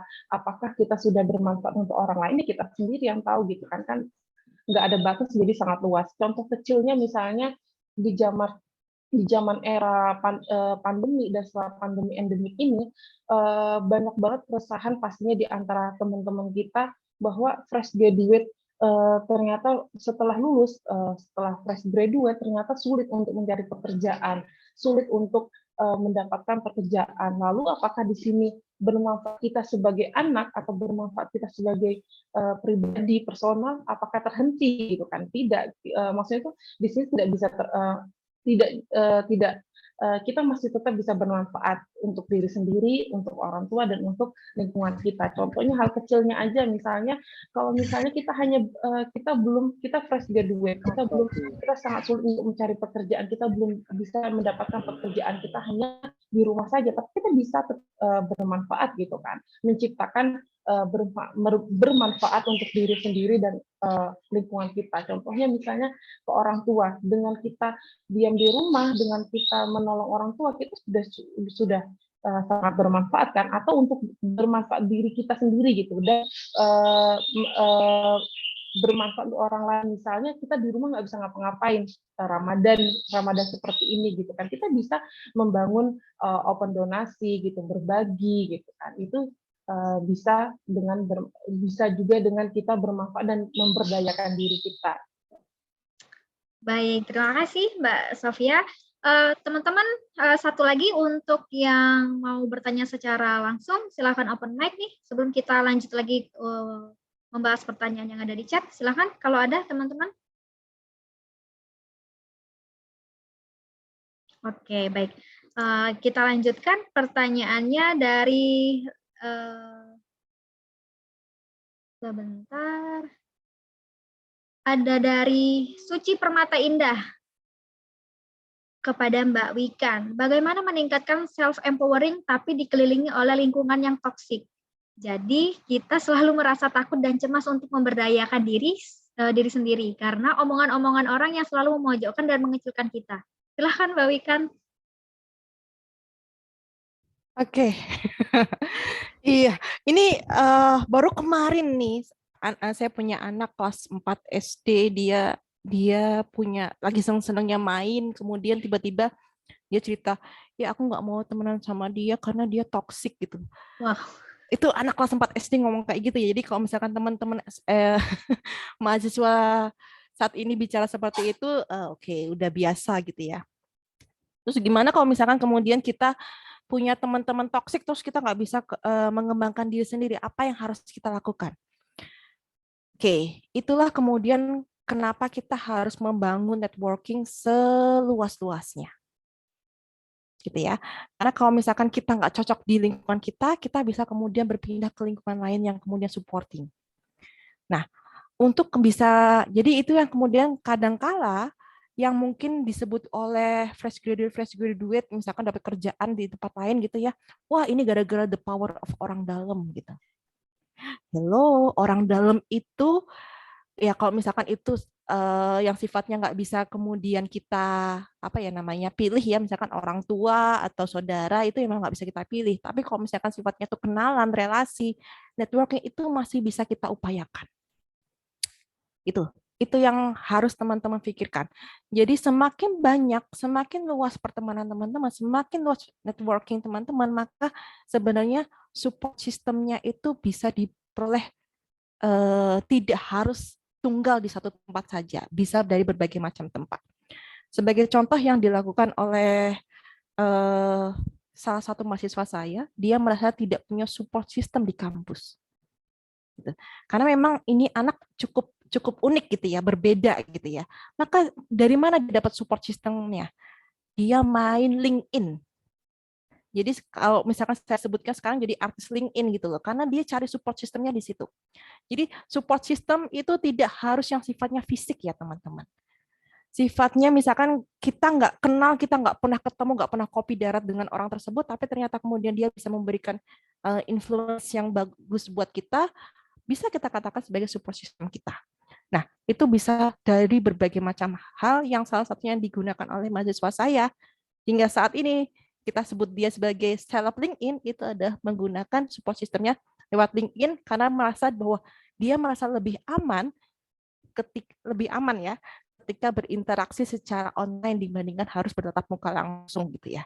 Ini cocok banget teman-teman yang sifatnya introvert juga, yang takut untuk ketemu orang langsung. Tapi saya yakin kalau misalkan lewat online dibatasi oleh media gitu, itu akan lebih merasa nyaman untuk berinteraksi. Itu sih yang bisa saya sarankan. Begitu ya. Baik, terima kasih. Kita lanjut ke pertanyaan selanjutnya untuk Mbak Sofia dari Helda Anggraini. Terkait dengan memberdayakan diri di kalangan mahasiswa, seringkali terdapat fenomena salah jurusan, Mbak. Mahasiswa yang merasa salah jurusan tersebut terkadang tidak berminat atau tidak mampu untuk kuliah di jurusan yang dia pilih, atau mengikuti kuliah dengan tidak sepenuh hati. Ada mahasiswa yang pindah jurusan, namun ada juga mahasiswa yang tetap bertahan di jurusan tersebut. Jika mahasiswa tersebut memilih untuk bertahan, bagaimana cara yang dilakukan untuk menumbuhkan minat, mengasah kemampuan yang dimiliki, serta menimbulkan kepercayaan diri sehingga walaupun salah jurusan, mahasiswa tersebut lebih menyukai dan juga nyaman ketika perkuliahan atau bahkan malah menjadi tertarik. Terima kasih. Silakan Mbak Sofia. Terima kasih Mbak Helda. Nah, di sini mungkin hampir mirip-mirip dengan pertanyaan yang pertama ya, ketika potensi dan minat kita pada salah tempat gitu ya. Jadi ini sering banget terjadi dan banyak banget dulu teman-teman saya juga banyak banget terjadi bahwa ketika awalnya mengambil jurusan bisa jadi terbawa teman atau misalnya pembawaan misalnya keinginan orang tua awalnya gitu kan, atau ikut-ikutan teman, atau hanya mungkin awalnya diminat di situ, ternyata pas terjun oh ternyata kayaknya potensi dan minat saya bukan di sini, terus saya harus gimana gitu kan, apakah saya harus pindah jurusan gitu kan. Banyak benar kata Mbak Heldanya, banyak yang memutuskan untuk akhirnya pindah jurusan dan memulai baru. Kalau misalnya dia bisa untuk mengembangkan lagi setelah pindah jurusan, ya itu lebih baik gitu kan. Tapi kalau misalnya dia tetap di jurusan ini, terus gimana sih cara untuk membuat tertarik gitu ya dan bertahan dan bisa lebih produktif gitu ya, lebih bisa menikmati perjalanan kuliahnya gitu kan ya. Mungkin bisa dengan tips kita cari tahu dulu, masa sih kita nggak ada minat sama sekali, sedikit minat untuk di jurusan ini gitu kan. Apakah kita tidak memiliki sedikit potensi di sini? Nah, kalau misalnya kita renungin dulu, kenapa awalnya kita masuk ke jurusan ini, masuk ke dunia maksud itu lingkungan ini gitu, maksudnya itu jurusan itu, kira-kira apa ya, kenapa ya awalnya saya di sini gitu, kira-kira kalau misalnya orang tua yang menjerumuskan gitu, atau teman-teman yang bilang kita cocok di sini, atau mungkin dulu awal-awal masuk jurusan itu mungkin bimbingan dari misalnya waktu SMA, misalnya dari guru BK-nya yang mengatakan bahwa kita lebih cocok di sini gitu. Padahal ternyata pas kita jalani ternyata minat kita tinggal di sini gitu. Tapi ya itu, coba kita kenali diri kita sendiri, apakah memang tidak ada minat sama sekali kita di sini. Kalau misalnya pasti ada, kita bisa kembangkan sedikit-sedikit potensi kita atau minat kita di situ. Nanti sedikit-sedikit kita bisa tertarik untuk melanjutkan dan menyelesaikan masa perkuliahan kita. Mungkin Oke. seperti itu Mbak Santi. Baik, siap. Semoga menjawabnya dari pertanyaan dari teman kita tadi. Selanjutnya Mbak Wikan, ini terkait dengan kebetulan Hari Kartini nih Mbak. Ada pertanyaan dari Uswatun Hasana. Izin bertanya Mbak Wikan, tips meniti karir, apalagi kita sebagai perempuan, apa yang diperlukan untuk menghadapi kehidupan pasca kampus. Pertanyaan kedua mengenai pertimbangan lanjut kuliah atau bekerja nih Mbak Wikan setelah lulus. Oke, wah ini jadi curhat dong. Saya juga jadi cerita. Oke, saya nggak bisa kemudian memberikan saran ya, karena kan itu akan sangat subjektif terhadap diri. Tadi siapa namanya? Uswatun ya? Uswatun. Uswatun sangat subjektif karena itu ya nanti banyak sekali hal yang kemudian mempengaruhi. Tapi saya akan cerita bagaimana pengalaman saya gitu ya. Saya lulus kuliah itu 3 tahun 7 bulan. S1 3 tahun 7 bulan. Begitu lulus, dalam posisi saat itu adalah hari Rabunya itu saya sidang pendadaran, sidang skripsi. Hari Sabtunya itu saya ijab kabul. Jadi ini pernikahan dini sebenarnya. Jadi ya nggak tahu, mungkin kalau misalkan untuk anak-anak zaman sekarang itu 21 tahun menikah itu terlalu dini ya. Tapi saat itu juga dianggapnya saya terlalu dini gitu, karena saya sempat menerima istilahnya keberatan dari teman-teman saya dan om tante gitu. Kenapa kamu memutuskan untuk menikah gitu ya? Karena kan saat itu teman-teman melihat bahwa Wikan, kenapa kamu mau menikah? Kenapa kamu tidak meniti karir gitu kan? Seperti itu kan. Saat itu kita punya idealisme bahwa seorang perempuan yang tangguh, seorang perempuan yang berdikari itu harus punya karir yang gemilang gitu ya saat itu. Apalagi kan kita ketahui yang namanya perempuan itu kadang-kala diidentikan dengan waktu kita yang terbatas gitu ya. Karena ya masalah reproduksi dan lain sebagainya. Nah, saat itu saya kepikiran, oke, saya menikah, kemudian saya akan bekerja gitu ya, seperti itu. Ya, seperti kehidupan normal pada umumnya, planningnya awalnya. Namun kita nggak pernah tahu apa yang akan terjadi di depan kita gitu loh. Saya tidak pernah punya planning saat itu saya akan langsung melanjutkan kuliah dengan beasiswa. Saya nggak pernah kepikiran gitu. Karena kan saya tahu bahwa orang tua saya itu bukan orang kaya gitu ya, nggak mungkin membiayai saya untuk kuliah langsung gitu ya. Kan saya mikirnya, waduh, kalau misalkan langsung beasiswa orang tua kasihan gitu. Apalagi kan saat itu bikinnya, wah, kalau udah menikah tuh kayaknya mau minta sama orang tua tuh nggak tega gitu kan. Tapi kemudian ada saja jalan yang kemudian tiba-tiba saya diberikan yang namanya beasiswa yang kemudian untuk menyelesaikan studi S2 profesi saya gitu ya. Nah, dalam kondisi saat itu adalah saya hampir menyelesaikan studi S2, lalu saya dalam kondisi hamil dan melahirkan. Jadi ketika saya punya anak saya kira-kira 3 bulan gitu ya, 3 bulan anak saya harus meninggalkan dia untuk wisuda saat itu gitu. Jadi seperti itu. Nah, begitu sudah selesai gitu ya, selesai kuliah S2 gitu ya, yang pikirannya orang tua, wah kalau udah S2 gitu kan, pasti kerja nih anak nih ya. Kita enggak gitu. Saya tidak bekerja sampai dengan anak saya berusia 1 tahun.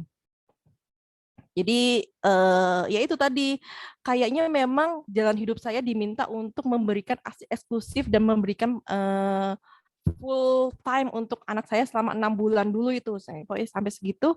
Baru kemudian ya dengan izin Tuhan gitu, dengan izin Allah, tiba-tiba saya diterima kerja di 2 tempat perusahaan swasta nasional. Lalu kemudian tidak berselang lama itu saya juga diterima di 2 instansi pemerintah. Kalau zaman dulu itu tes CPNS itu bisa masukin beberapa tempat gitu loh, teman-teman. Jadi akhirnya apa yang saya lakukan, saya nggak pernah kepikiran untuk bisa langsung keterima kerja, saya nggak pernah kepikiran untuk kemudian tiba-tiba bingung memilih tempat kerja gitu kan. Jadi saya terpaksa menolak 2 perusahaan swasta tersebut yang kemudian kasih offering gitu ya. Dalam posisi saat itu langsung ke posisi manajer, nggak kepikiran sama sekali. Saat itu pikirnya udah paling staff, gaji UMR di Jakarta, desek-desekan naik KRL gitu kan, pikirnya gitu ya. Sesimpel itu, sesederhana itu pikiran saya. Ternyata langsung ditawari posisinya ada HR manager 2 perusahaan tersebut. Lalu kemudian nggak berselang lama keterima CPNS di 2 instansi, yang satu di Kementerian Perindustrian, yang satu di Pemda Depok ya, yang satu itu sebagai dosen di Kementerian Perindustrian, yang satunya lagi itu sebagai psikolog rumah sakit gitu ya di RSUD Depok. Terpilih itu posisinya. Gitu. Jadi kita nggak pernah tahu apa yang akan kemudian Tuhan rencanakan ke hidup kita. Jadi tugas kita itu adalah hanya menjalaninya, berusaha untuk kemudian berpositif thinking, meningkatkan kualitas diri, itu yang kemudian yang paling utama yang harus kita lakukan gitu. Saya nggak pernah kepikiran bisa kemudian menyelesaikan studi S2 saya gitu tanpa harus membiayai sendiri. Saya nggak pernah kemudian kepikiran bahwa saya akan pusing untuk memilih tempat kerja saya. Saya nggak pernah kepikiran untuk kemudian saya harus bingung untuk mencari pasangan karena tiba-tiba sebelum wisuda saya sudah menikah, istilahnya seperti itu. Jadi kalau misalkan dikatakan oleh orang-orang kayaknya hidupnya Wikan itu mulus-mulus aja gitu. Padahal kan sebenarnya kita yang menjalani, kalau misalkan dari sudut pandang saya, kayaknya hidup saya itu juga susah gitu. Banyak ya, nggak akan ada flat gitu, pasti ada naik turun ya. Tapi ya itu, kita hanya saling melihat. Saya melihat Dek Santi tuh enak banget ya, gampang banget dietnya, kok saya nggak turun-turun dietnya gitu kan. Saya pasti berpikirnya seperti itu gitu, karena memang kondisinya berbeda dan itu harus disadari oleh teman-teman. Mana yang lebih baik, nah itu untuk kemudian bekerja atau studi dulu, nah itu silakan Anda tanyakan kepada diri Anda sendiri, apakah apa yang membahagiakan Anda? Apakah bahagia ketika bekerja, pegang duit, ataukah bahagia ketika bisa sekolah lagi? Nah, itu subjektif, nggak bisa kemudian saya bilang, oh mending kerja dulu, atau oh mending sekolah dulu, karena yang menjalani kan uswatun gitu ya. Nggak bisa kemudian ini lebih baik daripada keputusan itu. Jadi saya doakan semoga segera memperoleh jawabannya gitu ya. Tapi kalau misalkan ada opsi ketiga gitu, siapa tahu tiba-tiba dilamar oleh sultan mana gitu ya, dan itu dianggap membahagiakan, boleh loh itu diambil sebagai opsi juga. Jadi jangan kemudian membatasi keputusannya hanya di 2 opsi atau 3 opsi, kita kemudian menutup masuknya kesempatan lain. Kira-kira begitu ya. Baik, 2 pertanyaan terakhir untuk Mbak Sofia dan juga Mbak Wikan. Ini saya bacakan untuk Mbak Sofia dulu.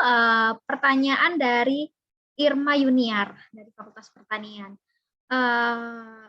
Pertanyaan diajukan ke Bu Sofia. Pertanyaannya adalah, salah satu untuk memberdayakan diri adalah dengan menghentikan kebiasaan buruk, seperti tidak percaya diri dan sulit beradaptasi. Bagaimana Bu trik dan tipsnya untuk mengatasi ketidakpercayaan diri tersebut? Silakan Mbak Sofia. Untuk tipsnya, untuk tips mudahnya ya, misalnya saya juga kalau misalnya dikatakan saya orangnya ekstrovert gitu, atau saya mudah bergaul, mudah membangun komunikasi baru dengan orang gitu, itu juga tidak, maksudnya itu sebenarnya bukan saya gitu, tapi ternyata saya dituntut untuk itu gitu kan, saya dituntut untuk ekstrovert, tapi ternyata diri saya sendiri introvert gitu. Saya sendiri aja dulunya saya sangat introvert, saya tidak percaya diri, bahkan untuk memulai mengenal orang gitu kan, untuk mulai percakapan sama orang saya tidak berani gitu kan. Kok akhirnya saya bisa berani untuk memulai menyapa orang gitu, dan sedikit-sedikit tumbuh untuk kepercayaan diri. Nah, itu harus dari diri kita sendiri. Kita belajar untuk memulai untuk diri kita sendiri. Kita harus kalau kita percaya akan diri kita, kita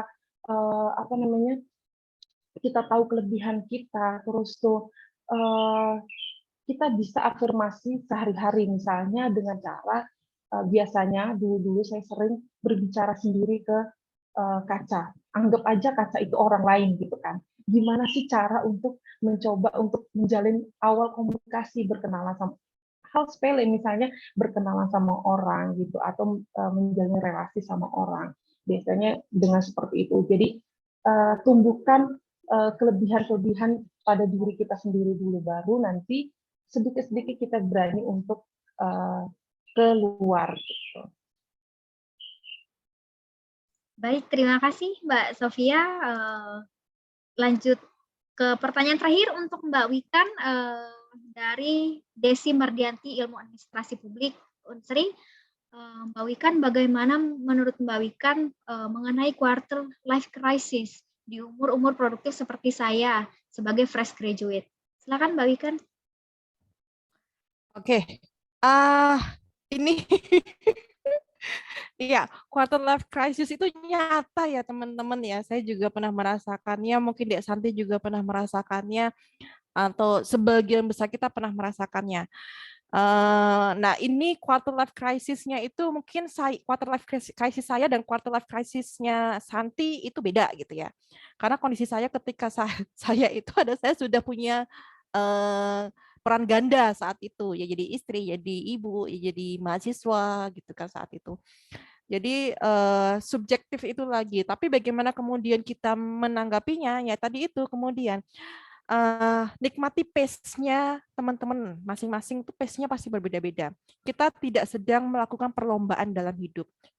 Saya dan Santi itu tidak sedang cepat-cepatan sampai di akhir. Kalau cepat-cepat sampai di akhir kita mati dong, Santi, gila, enggak mungkin ya. Kita sedang berusaha untuk tampil menjadi versi terbaik dari diri kita sendiri. Kalau kemudian ketika quarter life crisis ini muncul, coba teman-teman lihat di postingan teman-teman atau buku diary, atau ya untuk recall aja di memori teman-teman zaman teman-teman masih remaja dan alay gitu. Apakah teman-teman saat ini nih merasa lebih puas dalam kondisi saat ini, atau sebenarnya ingin balik lagi ke zaman yang dulu? Kalau teman-teman merasa saat ini, oh ya dulu alay banget, ya mending sekarang dong. Oh berarti teman-teman sudah muncul menjadi versi terbaik teman-teman. Jadi jangan khawatir gitu, jangan don't be shy gitu kan. Jadi kondisinya saat ini Anda sudah muncul sebagai versi terbaik dari teman-teman. Nah, lalu kemudian gimana nih kalau misalkan kita punya kekhawatiran akan masa depan? Ya, masa depan itu bukan untuk dikhawatirkan ya teman-teman. Tugas utama kita adalah menjalaninya sebahagia mungkin. Itu yang utama. Menjalani hidup kita sebahagia mungkin. Kita nggak lagi pingin unggul-unggulan gitu ya. Kita nggak makanya untuk itulah ada baiknya untuk kemudian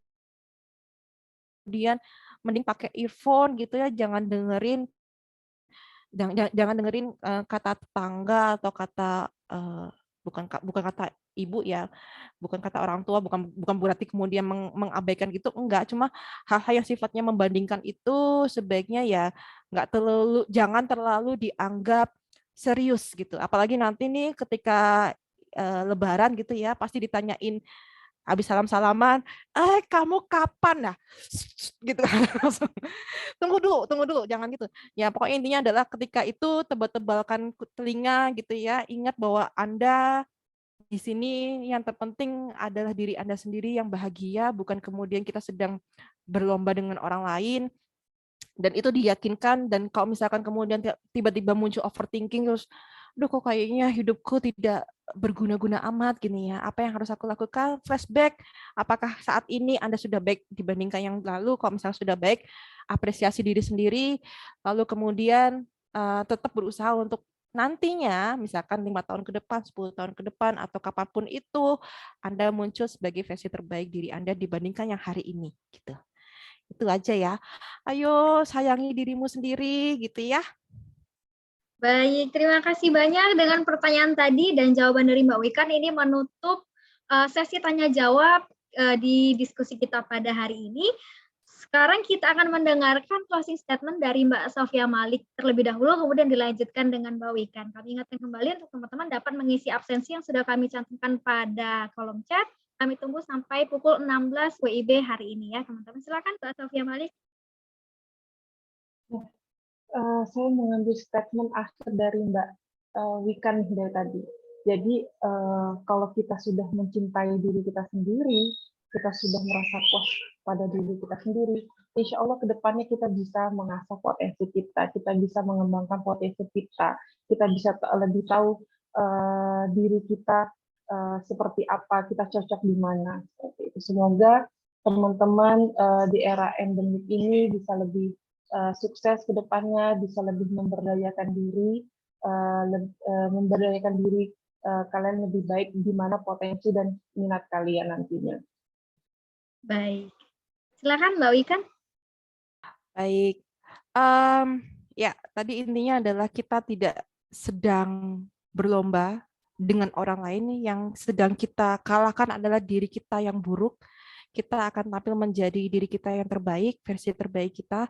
Dan jangan pernah kemudian menyalahkan diri sendiri, menyalahkan lingkungan, menyalahkan orang lain. Karena yang perlu teman-teman lakukan adalah menikmati prosesnya, dan kita nggak pernah tahu ada kesempatan apa yang akan muncul di depan kita. Itu aja. Baik, terima kasih banyak Mbak Sofia Malik dan juga Mbak Rina Dita Wikansari atas kesediaannya pada hari ini sudah dapat bersama-sama dengan mahasiswa dan alumni Unsri memberikan materi, berdiskusi bersama. Dengan adanya closing statement dari Mbak Sofia dan juga Mbak Rina Dita Wikansari, maka berakhir pula acara kita pada hari ini. Silakan teman-teman dapat mengisi absensi. Kita akan bertemu kembali setelah Lebaran. Minal aidin wal faizin untuk teman-teman semua. Mohon maaf lahir dan batin. Sampai bertemu di acara dan juga kegiatan dari CDC Unsri selanjutnya. Assalamualaikum warahmatullahi wabarakatuh. Waalaikumsalam. Terima kasih Mbak Sofia, Mbak Wikan. Terima kasih banyak. Santi. Terima kasih Dek Santi, Mbak Sofia. Salam kenal Mbak Wikan.